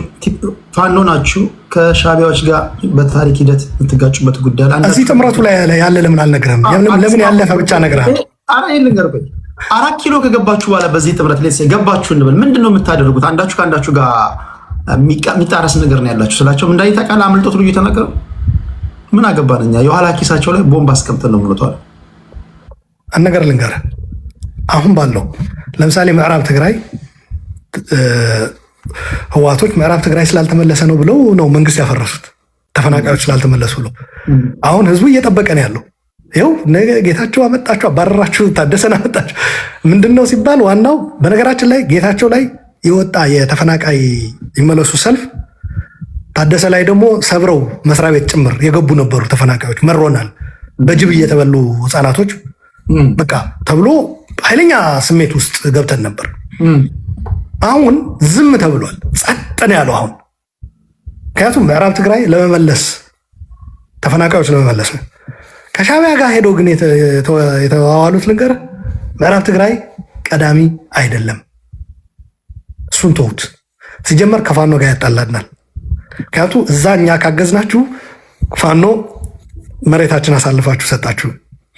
በዛ ላይ ደግሞ ሻቢያ የኤርትራ የትግራይ የህወሓት ሰዎች ባሉበት ከአማራ ጋር እንዋሰናለን ብሎ ይናገራል።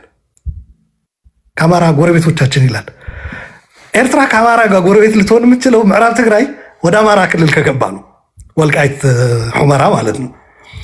የህወሓት ተወካይ ቁጭ ብሎ እዛ ኤርትራና አማራ ክልል ጎረቤት መሆናቸው ይሰማል። ትግራይ ጋር ሄዶ ግን ተፈናቃዮች ያልመለሰ መንግስት ብሎ ይከራከራል። የነታደሰን የነጌታቸውን ሉክ ምንድን ነው የተስማሙት? ሻቢያ ምንድን ነው ያላቸው? በነገራችን ላይ ይሄ በደርግ ጊዜም ነበረ። ተውት፣ ይሄንን አዲስ አበባ ሂዱ፣ መጀመሪያ ስርዓቱን አስወግዱ። ይሄ ለሻቢያ ምን ይሰጠዋል መሰለ? አንድ እየተገፋ እየሄደ ያለ ደርግ አይደለም አሁን ያለው። ትግራይን 360 ዲግሪ ኦልሞስት ልትለው በምችል 250,000 ሰራዊት መድቦ ከቦ እየጠበቀ ያለ የፌዴራል ሰራዊት አለ። ሻዕቢያ የትግል እንትኑ የውጊያ ቀጠናው በፈር ዞን ነው እየፈጠረ ያለው ለራሱ። ኤርትራ በነገራችን ላይ ዛላንበሳ አልፈ ሰናፈ ከገባ አስመራ በጀናል። ሰናፈ ይዘው በኢትዮ ኤርትራ ጦርነት ጊዜ አስመራን ከርቀት ያዩት ነበረ የኢትዮጵያ ወታደሮች። ነገ ጠዋት እንገባለን ምናምን እያሉ ተመለሱ ተብለው በመለስ ማለት ነው። ሰው ምን ልል ፈልጌ ነው፣ ኤርትራ ነው ስትራቴጂክ ዴፕዝ የላቸው። አሁን ኢትዮጵያ ትግራይ ያለ ኃይል፣ አዲስ አበባ ያለ ኃይል ምን የሁሉ አማራ ክልል ዳንኤል ክብረትም ብለዋል፣ ጎንደር አልፎ ጎጃም አልፎ እንዴት ይመጣል ትላለ በአዲስ አበባ ፖለቲካ። በኤርትራ ግን እንደዛ የለም። ዛላንበሳ ላይ ከፈነዳ ከድንበር አካባቢ አስመራ መግባቱ አይቀርም። ነገር ግን ምንድነው የፈለጉት? ይሄ የውጊያ ቀጠና ራያ ላይ እንዲሆን ነው የሚፈልጉት፣ ወልዲያ ላይ፣ ደቡብ ትግራይ ላይ እንዲሆን ነው የሚፈልጉት። ኤርትራውያኖች ስትራቴጂክ ዴፕዝ ይሰጣቸዋል። ውጊያው ትግራይ ላይ እንዲካሄድ ያግዛቸዋል ይሄ ጥምረቱ። ሁለተኛ ወደ መሀል ሀገር እንሄዳለን ብለው በሚያደርጉት ውጊያ እኔ ልንገር፣ ማንም ያሸንፍ ከፈለገም አሁን ተጣማሪዎቹም ያሸንፉ አትዋት ኮስት ኢኮኖሚካሊ ሂውማን በብዙ መለኪያዎች ውድመቱ የኢትዮጵያ ነው። የትግራዩ ጦርነት እንደ ትግራይ ጀነሳይድ ተፈጽሞብናል፣ ፍትህ መረጋገጥ አለበት፣ እንዲጎድሎናል፣ እንዲህ ተጨፍጭፈናል፣ እንዲወድሟልናለን። እንደ ኢትዮጵያ ሆነ እስኪየው እኔንም ጨምሮ እንደ ኢትዮጵያ ሆኜ ልየው። ኢትዮጵያ እዛ የነበረው ሀብቷ ተባብራ አወደመችው። ትግራይ ላይ ኢንዱስትሪው ከፍተኛ ፐርሰንት ይይዝ ነበረ ለኢትዮጵያ ወደ ውጭ ለምትልከው። አሁን እነዚህ ኢንዱስትሪዎች በቅርብ ጊዜ ኦፍኮርስ ከፕሪቶሪያ በኋላ ትንሽ ጥገና ተደርጎባቸው መንቀሳቀስ ጀምረዋል። አሁን ደግሞ ተደፍነዋል። እቃ የለም፣ ጥሬ እቃ የለም፣ ምን የለም፣ መለዋወጫ የለም፣ ምን የለም። ኤርትራ ልክ እንደዛ 20 ዓመት መለስ ዘግቶን እንዳደረገን ትግራዮች እንደዛ መሆን አለባቸው ብሎ አቅዶ ነው የገባበት ጦርነቱ። አቅዶ ገብቶ ተታኩሶ አዳምቶ በምንድን ነው የገመገመው ካልከኝ፣ እርስ በራሳቸው አተላለቅኳቸው፣ ትግራይ ደግሞ ወደ ድንጋይ ዘመን መለስኳት በሚል ነው የገመገመው። ምክንያቱ ሲገቡም በዛ እቅድ ነው የገቡት። ሰው አሁንም በዚህም ተጣመር በዛም ተጣመር አብይን ለማስወገድ በሚደረገው ትግል እኔ ህዝባዊ ሰላማዊ ትግል የምመርጥበት አንዱ ምክንያት የምናወጣው ወጪ ዝቅ ያደርግልናል ከሚል ነው። ብዙ የሰው ህይወት አይከፈል። አብይ ላስት ሚኒስት ሊዋጋ እንደሚፈልግ አውቃለሁ፣ ስለማቅ ነው። ይህም አውቀው ጠንቋይ ሆኜ ምናምን አይደለም። የባለፈው ጦርነት ነው ጥሩ ገፍተን አዲስ አበባ ሊገባ ነው ተብሎ ዲፕሎማቱ ምኑ ተወርቶ በሲኤንኤን ሳይቀር ሬብሎቹ ራሱ ታይተዋል ተባለ። በአዲስ አበባ ጫፍ ላይ ታይተዋል። ኤምባሲዎች እየዘጉ እንዲወጡ ሁላ ምክር መሰጠት ተጀመረ። ዲፕሎማቶቹን ባልካናይዜሽን ነው የሚኖረው እንጂ አለቅም ነው ያለው። ባልካናይዜሽን ማለት በቃ መተላለቅ ማለት ነው። እርስ በርስ እልቂት ወደ ሲቪል ጦርነቱ ወደ ሲቪል የታጠቀ ኃይሎች የሚዋጉት ሳይሆን እልቂት። አዲስ አበባ ያለው ትግራዋይ ተፈርዶበታል ኦልሬዲ። የደም ገንዳ እናደርጋታለን ነው የተባለው። ከዛ ደግሞ ሬብል ሆኜ እዋጋለሁ የሚልም አለው። ወጥቼ ሄጄ ከአዲስ አበባ ይሄ ለምን ልክ ቆላ ተንቤን ወርደው ተዋግተው የለ እነሱ፣ እኔም ወደ ኦሮሚያ ሄጄ እዋጋለሁ። ይሄ የስ ይሄ እልቂት ይሄ ጦርነት የኦሮሞን ህዝብ ይጎዳል።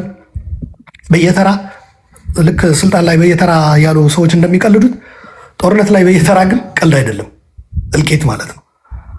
ትግራይ ደግሞ በላዩ ላይ እኔ እኮ ዊ አር ቬሪ ፊው ቁጥራችን ትንሽ ነው። ዝም ብሎ እንደ ቆሎ እየዘገንክ እንትን የምትለው አይደለም።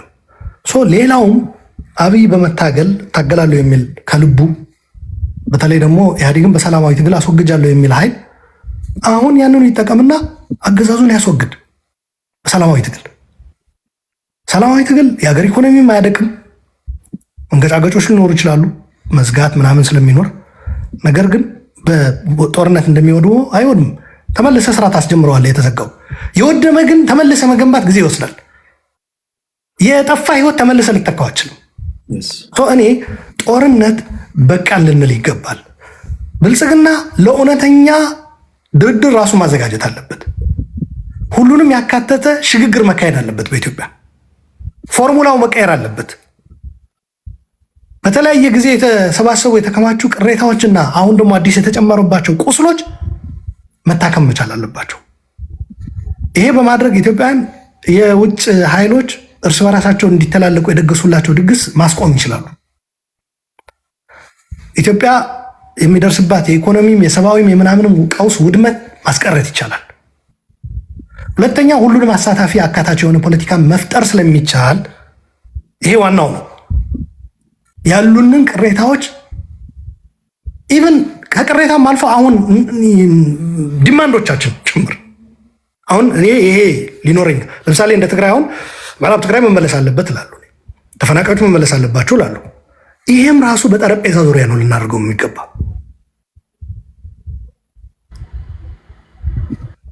አብይ እና አገዛዙ ማንበርከክ የሚቻልበት የህዝባዊ ትግል ማሳለጥ ይገባል። አሁን ይሄንበታል ባለ እብለት ግን አማራም ትግራይም ኦሮሞም አገር እንዳይኖሩ ነው እየተደረገ ያለው እና አብይም ብልጽግናዎችም አገር እንዳይኖራቸው ነው እየተደረገ ያለው። አሁን ነገ ጠዋት ከስልጣን ወርደው እንኳን ራሱ የሚኖርበት ሀገር አይኖራቸውም። ሶ ሌትስ ፊክስ ዚስ። ይህንን ፊክስ እናድርግ። ወደ ውይይት ወደ ጠረጴዛ እንምጣ። ብልጽግና ከያዘው እብሪት ይውጣ። ካልሆነ ህዝብ አስገድዶ አስገዳጅ በትግል ሊያንበረክክ ይገባል። አንበርክኮ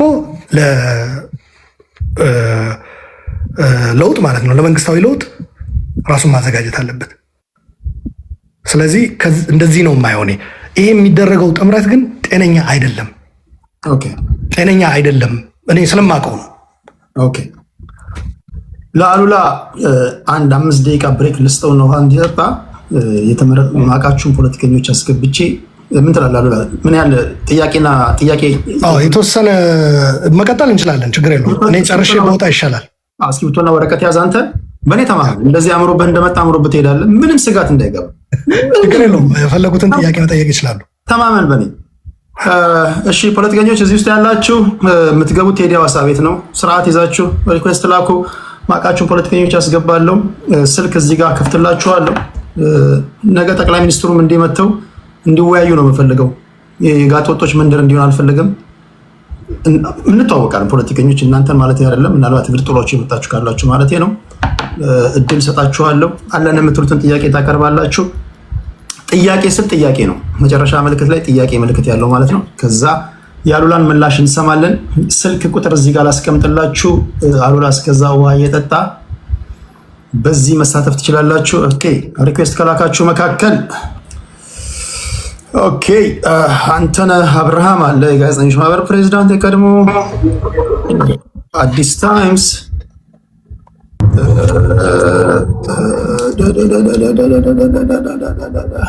አም ሶሪ ካላወኳችሁ ሌሎቻችሁን። ኦኬ ቅድስት አለች፣ ነበልባል ቅድስት። ኦኬ ኦኬ ኦኬ ኦኬ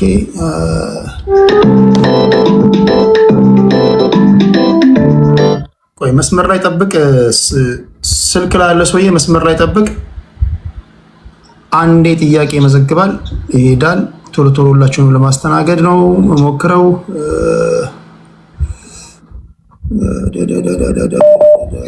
ኦኬ ኦኬ እሺ እዚህ ጋር 3 ሰዎች ገብተዋል። ሌሎቻችሁን አም ሶሪ ተገናኝተን አናውቅም ወይም አላውቃችሁም በፖለቲካ እንትንስ ማለት ነው። ያ ማለት ግን ጸባይ የላችሁም ማለት አይደለም። ሪኩዌስት የላካችሁትን ኦኬ ስልክ ላይ ያለ ወንድሜ ትጠብቀኛለህ። እሺ የመጀመሪያው ሰው እዚህ በስልክ መስመር ያለው ጤና ይስጥልኝ። ይሰማል? አሉ እስክሪብቶና ወረቀት ይዘህ እንደምን አለ? ይሰማኛል። እሺ እጥን ምጥን አድርገህ ለአሉላ ሰለሞን ጥያቄ ታቀርባለህ። አሉላ ይሰማል? እሺ ቀጥል አድማጭ ቀጥል። ታንክ ዩ ሶ ማች ቬሪ ስትልን ጤና ይስጥልኝ ወንድም አሉላ፣ እግዚአብሔር ያክብርልን ሰዓትን ሰጥተህ ስለመጣ። እኔ 2 ጥያቄዎች ናቸው ያሉኝ። አንደኛ ሁሉን ያካተተ ሽግግር መንግስት መቋቋም አለበት ስትል በምን አይነት መልኩ ነው ሊሆን የሚችለው? እሱ ፓርላማ ያለውን አሁን የመራ ያለውን ይሄን በትነህ ነው ወይስ ተበትኖ ነው ወይስ በምን አይነት መልኩ ነው ሽግግር መንግስት መቋቋም አለበት ያልከው? ሽግግር መንግስትስ ምንድነው ጥቅሙ? አሁን ካለው እንዴት የተሻለ ሊሆን ይችላል? አንደኛው ጥያቄ እሱ ነው። ሁለተኛ ብልጽግና ከያዘው እብሪት ወርዶ ቁጭ ብሎ ለመደራደር መዘጋጀት አለበት ብልሃል። ከሁለት ሶስት ጊዜ በላይ እንደራደር እንነጋገር ሲል ሲሞክር አልነበረም ወይ? ይህን እንዴት አየኸው? ወይስ ያኛውን ድርድር ትክክለኛ መንገድ አይደለም? የትኛው በምን አይነት መልኩ ቢሆን ነው ትክክለኛ ድርድር ሊባል የሚችለው የሚለው ነው። አላበዛም። እግዚአብሔር ይስጥልን። ታንኪዩ። ምጥን ላለው ጥያቄ እግዚአብሔር ያክብርልኝ። ታንኪዩ አድማጬ። እሺ የስልኮችን ልጨርስና ወደ እናንተ እመጣለሁ። ሞዴሬተሮች እኔ እንዳታስገቡ፣ እኔ ከማውቃቸው ውጪ እንዳታስገቡ።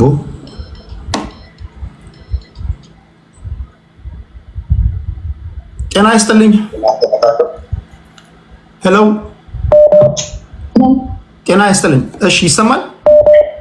አዎ ይሰማል። እሺ ጥያቄሽን ምጥን አድርገሽ አቅርቢልን። እሺ እኔ የምናገረው አሉላ ጄኖሳይድ በሚለው ቃል ላይ ጄኖሳይድ ማለት ጦርነቱ የተካሄደው አማራ ክልል ላይ ነው እና ወታደሮች ታጥቀው መጥተው በጦርነት በውጊያ የሞቱትን ጄኖሳይድ ብሎ ፈረጁ። አንድ እሱ ነው። ሁለተኛ ሲኤንኤን የዘገበው ዘገባ ውሸት ነው። ወታደሮች ታጥቀዋል የሚል አንዳንድ መረጃዎቹ ማስረጃ የላቸውም፣ ፕሮፓጋንዳ ነው የሚመስለው። እንደገና ሁለተኛ ብልጽግና ተሰልፎ የመረጠው ሰው አለ ያለምንም አስገዳጅነት። ብልጽግና ከዛፍ ላይ የወደቀ ፍሬ አይደለም፣ አምኖበት የመረጠው ሰው አለ። ለምን እውቅና ይሰጥ? ሁለተኛ የሚመስለው አሁን አንዳንድ የሚታየው በቃ ቲፒኤልኤፍ እሱ ያልመራው መንግስት ማጣጣል ይታይባቸዋል። እንደገና ጠቅላይ ሚኒስትር አብይ ሽማግሌ ልኮ ይሄ ጦርነት ሻዕቢያ እድል ያገኛል ተው ብሎ ሽማግሌ ልኳል። አንዳንድ ነገሮች አሉላኔ በግልም በፌስቡክ ላይ አስተያየት ሰጠዋለሁ፣ ግን መጣ የሚለው ነገር ብልጽግና ደጋፊ እንዳለው ለምን ችላ ይላል? ሁለተኛ ጄኖሳይድና ጭፍጨፋ የሚለው አማራ ክልል ላይ የተፈጸመ በደሎች አሉ። እሺ ለምን በባለሙያ አይተውም? ለምን በፖለቲካ ይፈርዳል የሚል ነው። አመሰግናለሁ። እሺ ቴንክ ዩ እግዚአብሔር ያክብርልኝ። እሺ አንተ ነህ። ቴንኪዩ ቴዳችን፣ እንዴት ናችሁ? የቴዲ ቤተሰቦች አሉላ እንኳን ደህና መጣ ወደ ቲክቶክ የቴዲ ቤት። ይሄ ቤታችን የምንወያይበት ነው ሁልጊዜ የኢትዮጵያ ልጆች በጨዋ ደንብ ማለት ነው። እኔ ወደዚህ አሁን ሰሞኑን ወደ ያዝከው አቋም በተለይ ከተወሰነ ጊዜ በኋላ አሉላ የያዘውን አቋም 50-50 በሆነ ሁኔታ ምደግፈው ነው። 50-50 ያልኩበት ዋናው ምክንያት ምንድን ነው? አሁንም ግማሽ ደረጃ መጥቷል። ወደ ኢትዮጵያን እንደ ሀገር የማክበር ላይ የኢትዮጵያን ሕዝብ ማክበር ላይ መጥቷል። ጥሩ ነው እሱ። የኢትዮጵያን ሕዝብ አቅም፣ የኢትዮጵያን ሕዝብ ችሎታ መረዳት፣ ማሰብ፣ ማወቅ መቻሉ ቀላል ነገር ነው። ነገር ግን ከዛ በፊት አንድ ማስቀደም የነበረበት ነገር አለ። ያ ምንድን ነው? ከይቅርታ መነሳት ማለት ነው። ከይቅርታ መነሳት ሲገባው እንዲሁ ዝም ብሎ በአቋራጭ ነው ለመቀላቀል እየሞከረ ያለውና አንደኛ በይቅርታ መጀመር የተመታውን የኢትዮጵያ ጀግና መከላከያ ሰራዊት ተመቶ በትግራይ ውስጥ በእንደዛ አይነት ሁኔታ በገዛ ሀገሩ በተኛበት በእሩንታ ቶክስና በጣም ከባድ ክህደት የተፈጸመበት የመከላከያ ሰራዊት ያ ሁሉ በደልና ግፍ ተፈጽሞበት እያለ ሰራዊታችንን ወንድሞቻችን በእንደዛ አይነት ሁኔታ ባለቁበት ሁኔታ አሉላ እየመጣ ግን ጄኖሳይድ ፈጻሚ ሰራዊት ሲል ነበር ጀግናውን የኢትዮጵያን ልጆች እና ያ ደግሞ ያንን እንኳን ለነሱ ለመድረስ እንኳን ከየቦታው እየተሯሯጡ የሄደ ያለምንም ዝግጅት የሄደውን የኢትዮጵያ ሕዝብ ጄኖሳይድ ለመፈጸም ነው ሄደው የሚለውን ማገላለጹ ደጋግመዋል። አሁንም ቢሆን ጄኖሳይድ እንደተፈጸመበት አድርጎ የመግለጽ ነገርና ይሄንን ነገር መልሰህ ብታየው የሚል አለኝ። ሁለተኛ ደግሞ ህወሓት ጥፋተኛ እንደሆነ ካወቅ በፊቱ ስታራምዳቸው የነበሩ በጦርነቱ ወቅት ኢትዮጵያውያን በመከፋፈል በማሳነስ በፕሮፓጋንዳው ዘርፍ በጣም ትልቅ ስራ ሲሰራ ስለነበረ ያንን የጥፋት ስራ መሆኑን መቀበልና ይቅርታ በመጠየቅ አትሊስት ወደ አዲሱ አቋምህ ብትመጣ የተሻለ አይሆንም ወይ የሚል ሌላኛው ጥያቄ ነው። መጨረሻ ሌላኛው ጥያቄ ምንድነው? አሁንም የዶክተር አብይና የብልጽግና መንግስት ጄኖሳይደር እያለ በተደጋጋሚ በተለያየ መድረኮች አላግባብ ይጠቅሳል። ሁለተኛ ደግሞ የነሱ ሰዎች መጥተው አማራ ክልል ላይ ጥፋት ፈጽመዋል ሲባል በገለልተኛ ወገን ተጣርቶ መጠየቅ አለባቸው ይላል። ብልጽግና ጄኖሳይደር ነው ለማለት ምንድነው ያነሳሳው? አብይ ጄኖሳይደር ነው እየተባለ ራሱን መከላከል ማይችል ሰው ላይ ዝም ብሎ በየተገኘው አጋጣሚ ሁሉ ጄኖሳይደር የሚለውን ነገር መጠቀም ውስጥ ተገቢ ነው ትክክል ነው ብለህ ታስባለህ ወይ የሚል ነው። ቴዲ አመሰግናለሁ። በኋላ በቪዲዮ ወጥቼ ግን መጨረሻ ላይ እድል ብትሰጠኝ ደስ ይለኛል። እንወያያለን፣ ቋሚ ፖለቲከኞች እንወያያለን፣ ወደ ተለመደው አጀንዳ እንወያያለን። አሁን እንግዲህ አሉላ ስለሆነ ነው ጥያቄዎችን እየመዘገብኩኝ ነው። ኦፍኮርስ የአወያይ ተቀዳሚ ተግባሩ እንግዳ ጥያቄዎች ካመለጡት አስታውሰኝ እንግዲህ ማስታወስ መቻል አለብኝ። እኔ እየመዘገብኩኝ ነው። አዲስ ታይምስ ኦኬ ቴዲ፣ እኔ ጥያቄን በደንብ እንድጠይቅልኝ አሉላ ያው እያዳመጠ አይደለ? አይ ቲንክ እየጻፈ ሊሆን ይችላል። ግን አሉላ ጥሩ ነገሩ ዛሬ ከተናገረው ኦኬ ቴንክ ዩ አሉላ። በመጀመሪያ ውይይት በደፍሮ በየትኛውም በቲክታክም በሌላም ቦታ መምጣት ጥሩ ነው። በርታ እና የፖለቲካ ልዩነት ቢኖረንም ሀገራችን አንድ ነች። ኢትዮጵያ ለሁላችንም ነች። ተፋጭተን ተጋለንም ቢሆን ሀገራችንን በሰላም የምንኖርባት ሀገር የማድረግ ግዴታ አለበት የዚህ ጄኔሬሽን ማለት ነውና ስለዚህ ብንጋደልም ብንፋጭም በሐሳብ ብንጠላላም መጨረሻ ላይ ግን ኢትዮጵያን ማዋለድ አለብን ብዬ ስለማምን ይሄ ጥሩ ነው ውይይቱ። ቴዲንም አመሰግናለሁ። ወደ ጥያቄ ልግባ። ጥያቄ አሉላን የታዘብኩበት ጥያቄ ነው እና ጥያቄ ትዝብቴን አቀርባለሁ። አሉላ እንግዲህ በጨዋ ደንብ ከሰማይ በታች ብለሃል እንደ መለስ ዜናዊ በ1997 ከሰማች በታች ባለው ሁሉ እንነጋገራለን ብሎ እስር ቤት ከቷቸዋል። እኔን ግን እስር ቤት መክተት አትችልም፣ ያው አሜሪካ ነኝ፣ አንተም እዚህ ነው ያለው፣ እኔም አልከተም። ግን ወደ ጥያቄ ስገባ ምን አልክ መሰለ አሉላ፣ ጦርነት ባህላዊ ጨዋታ የሚለውን ጦርነት አላልኩም ውጊያ ነው ያልኩት ብለሃል። ቦክስ አላልኩም ቡጢ ነው ያልኩት እንደማለት ነው። ውጊያና ጦርነት ምንድነው ልዩነቱ? በእርግጥ ውጊያ ሎጂስቲክ ይጨምራል፣ ፕሮፓጋንዳ ይጨምራል፣ ዲፕሎማሲ ይጨምራል ምናምን ብላ አይደል? የጦርነት ዋናው ደግሞ ውጊያ ነው። ስለ ውጊያ ነው ያወራኸው። የትግራይ ህዝብ ሜታፎርም አይደለም። በቃ ጦርነቱ ከተነሳ እናሸንፋለን፣ የትግራይ ህዝብ ባህላዊ ጨዋታው ነው ብላ ጦርነቱን ኢንሳይት አድርጋል፣ ቀስቅሰሃል እና ዛሬም ደግሞ ክህደት ፈጽመሃል ማለት ነው። በእኔ እምነት ይሄን ሐሳብ ነው። አንዳንዴ አካውንታቢሊቲ መኖር አለበት ላለፈ ነገር እንኳን እኔ በኢትዮጵያ ፖለቲካ አንተም አልጸጸትም፣ ጀዋርም አልጸጸትም እና አብይ ትላላችሁ። እኔ አብይ ተቃዋሚ ነኝ፣ ልክ ናችሁ አብይ ላይ የምታነሱት። እናንተ ግን የእናንተን ኃላፊነት ሳትወጡ አብይም ቢሆን እኮ እንዲህ ነው የሚለው። ስለዚህ ትናንት ላደረከው ነገር ትናንት ላደረከው ነገር አካውንታቢሊቲ ውሰድ። አንደኛ። ሁለተኛ ስለ አማራ ህዝብ የተናገርከው ነገር ላይ እሱም ጥያቄ ነው፣ የጥያቄ ነው እንድትመልስልኝ ነው።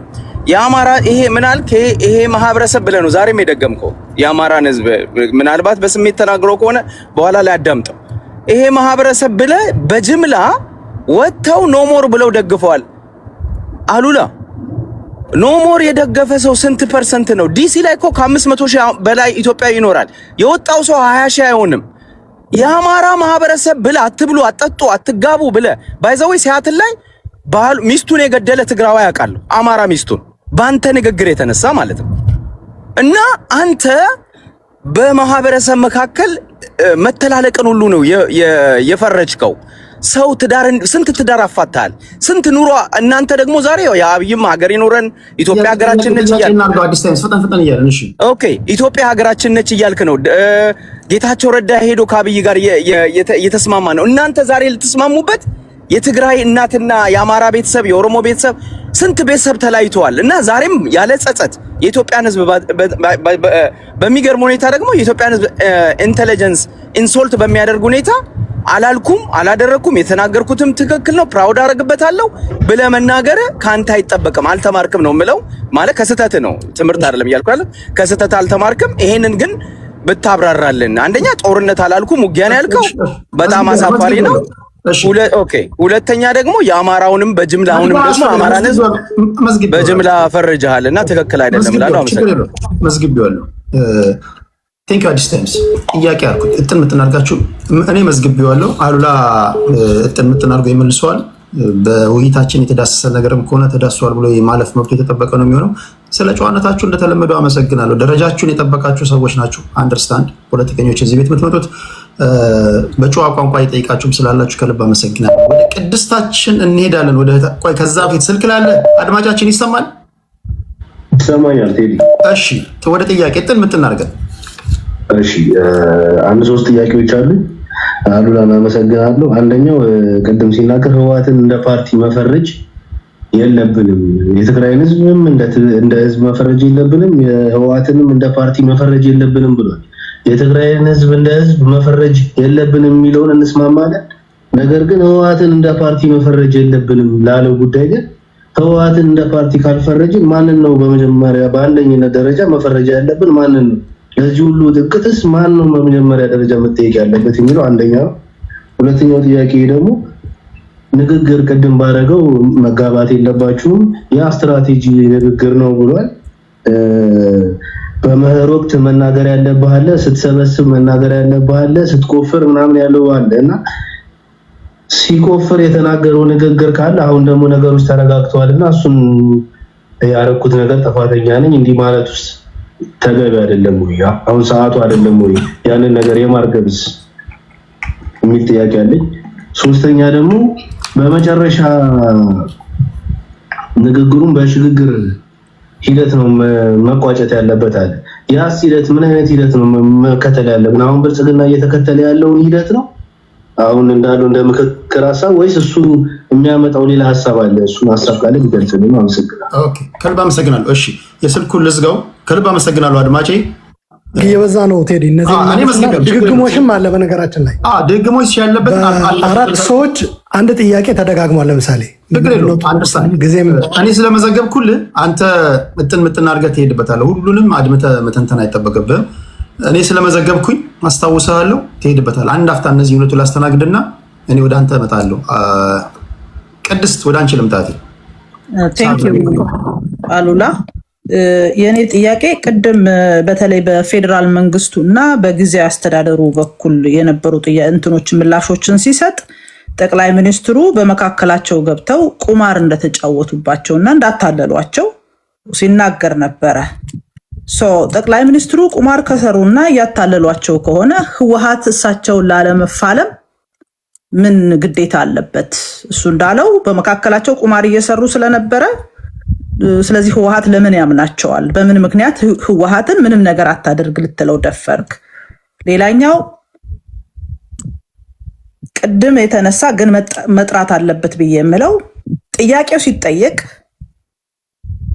ከአማራ ጋር አትጋቡ አትገበያዩ እና እነዚህ አይነት ህዝብን ከህዝብ ሊያጣሉ የሚችሉ እሱ ሲያነሳቸው የነበሩ ጄኖሳይድ የሚመስሉ ነገሮችን ተጠቅመሃል ተብሎ ሲጠየቅ አይ በሰዓቱ ስለ የነበረው ከትግራይ ጎን ነህ አይደለህም የሚለው ለይተው ጓደኞቻቸውንም ጭምር እንዲጠይቁ ነው አለ በሰዓቱ በጦርነቱ የተሳተፉት የአማራ ብሔር ተወላጆች ብቻ ሳይሆኑ የመላው ኢትዮጵያ ያሉ መከላከያ ሰራዊት አባላት የልዩ ኃይል አባላትና ሌሎችም ነበሩ ነገር ግን ለይቶ የአማራውን ብቻ ለምን አለ ነው የአማራ የተለየ ጥላቻ አለብህ ሶስተኛው ጽምዶን የማትደግፈው በውስጡ የፋኖ ኃይሎች ስላሉና አሁንም ለአማራ ያለህ ጥላቻ ያልተቀረፈ ስለሆነ ነው ወይስ ጽምዶ ከኤርትራ ጋር ብቻ ቢሆን ተደግፈው ነበር አሁንም ደግሜ መጠየቅ የምፈልገው ለአማራ ህዝብ ያለህ ጥላቻ ከምን የመነጨ ነው? ቴንክ ዩ ከልብ አመሰግናለሁ። ሁለት ደቂቃ አላችሁ። ኤኬ እና ፕሬዚዳንት ማሜ ኤኬ ወደ አንተ ልምጣ። ታንክ ዩ ቴዲ አመሰግናለሁ። አሉላም ሰላም ብያለሁ።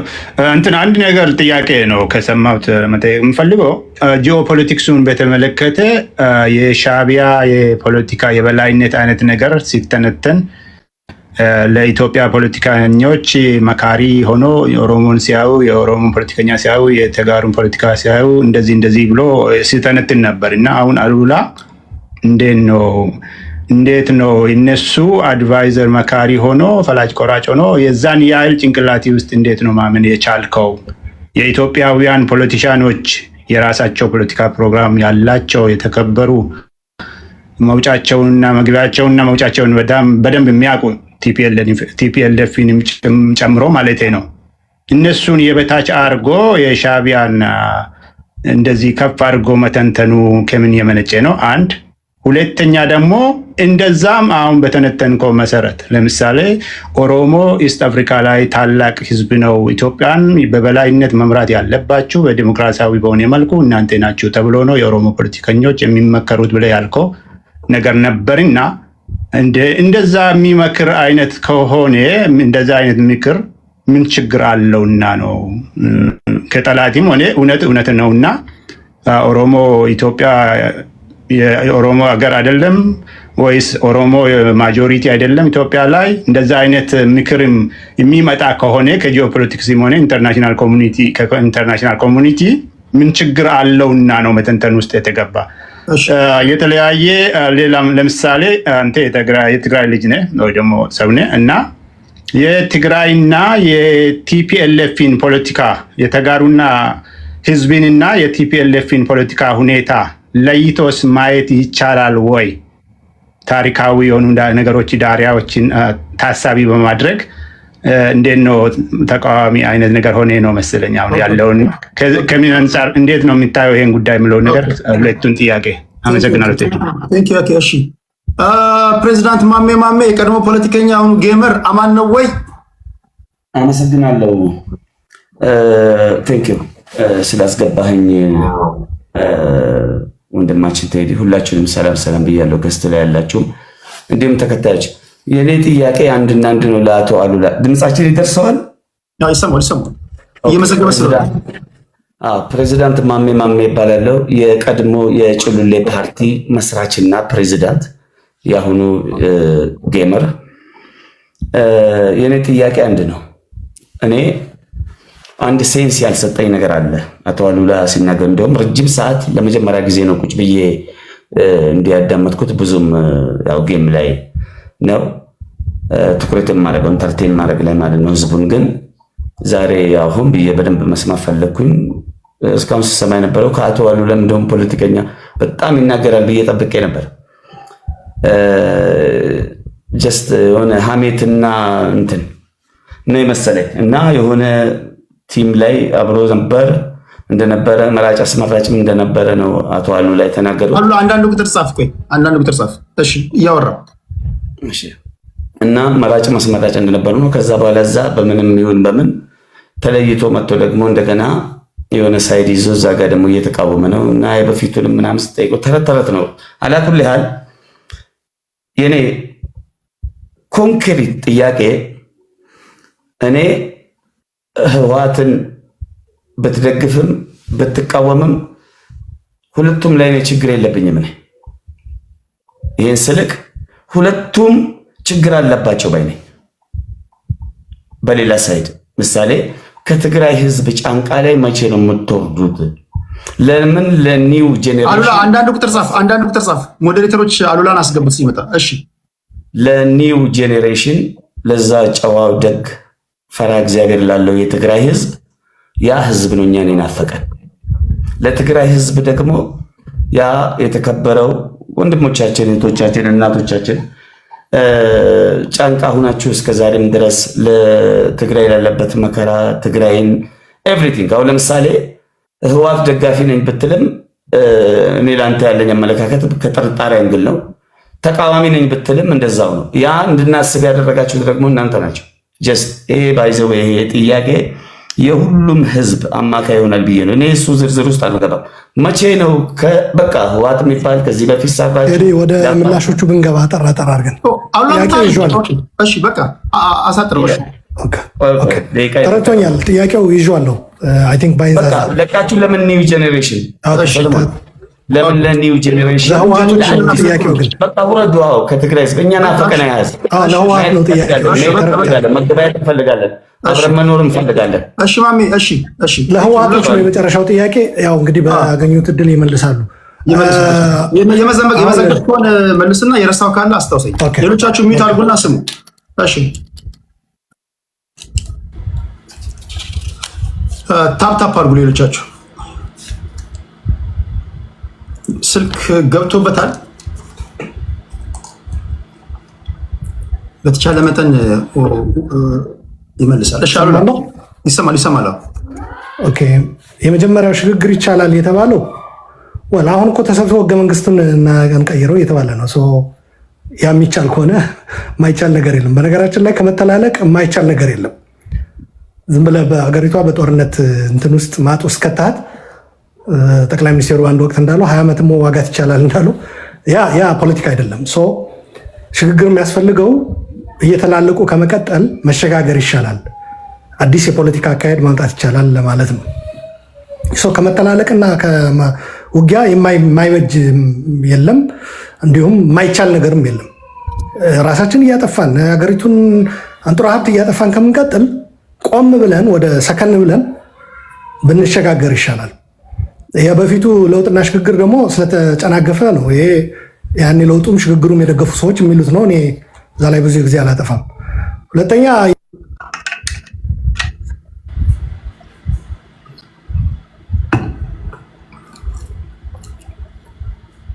ኔትወርክ ነው እያነበብኩ ስለነበረ ነው። ከኖት እሺ ብልጽግና ድርድር አላለም። እጃችሁን ስጡኝና ኑ ግቡ ነው ያለው። ስልጣን ላካፍላችሁ ነው ያለው። ያ ደግሞ ድርድር ሊባል አይችልም። ሁሉን አቀፍ ድርድር ማካሄድና የታጠቀ ኃይል እና አግባ ማለት ያልታጠቀው ደግሞ በሰላም የሚታገለው መሳሪያ ስላልያዘ የትም አትደርስም ማለት ይሄ ድርድር ሊሆን አይችልም። ድርድር ሁሉን አቀፍ መሳሪያ የያዘውም በሰላማዊ ትግል የሚታገለውም ስደት ላይ ያለውም ሁሉንም አካተተ። ያኮ መጀመሪያ ላይ ሁሉም ግቡ ተብሎ እኮ ኢትዮጵያ ተገብቶ ነበረ እኮ። ወደዛ መሄድ ተገቢ ነው።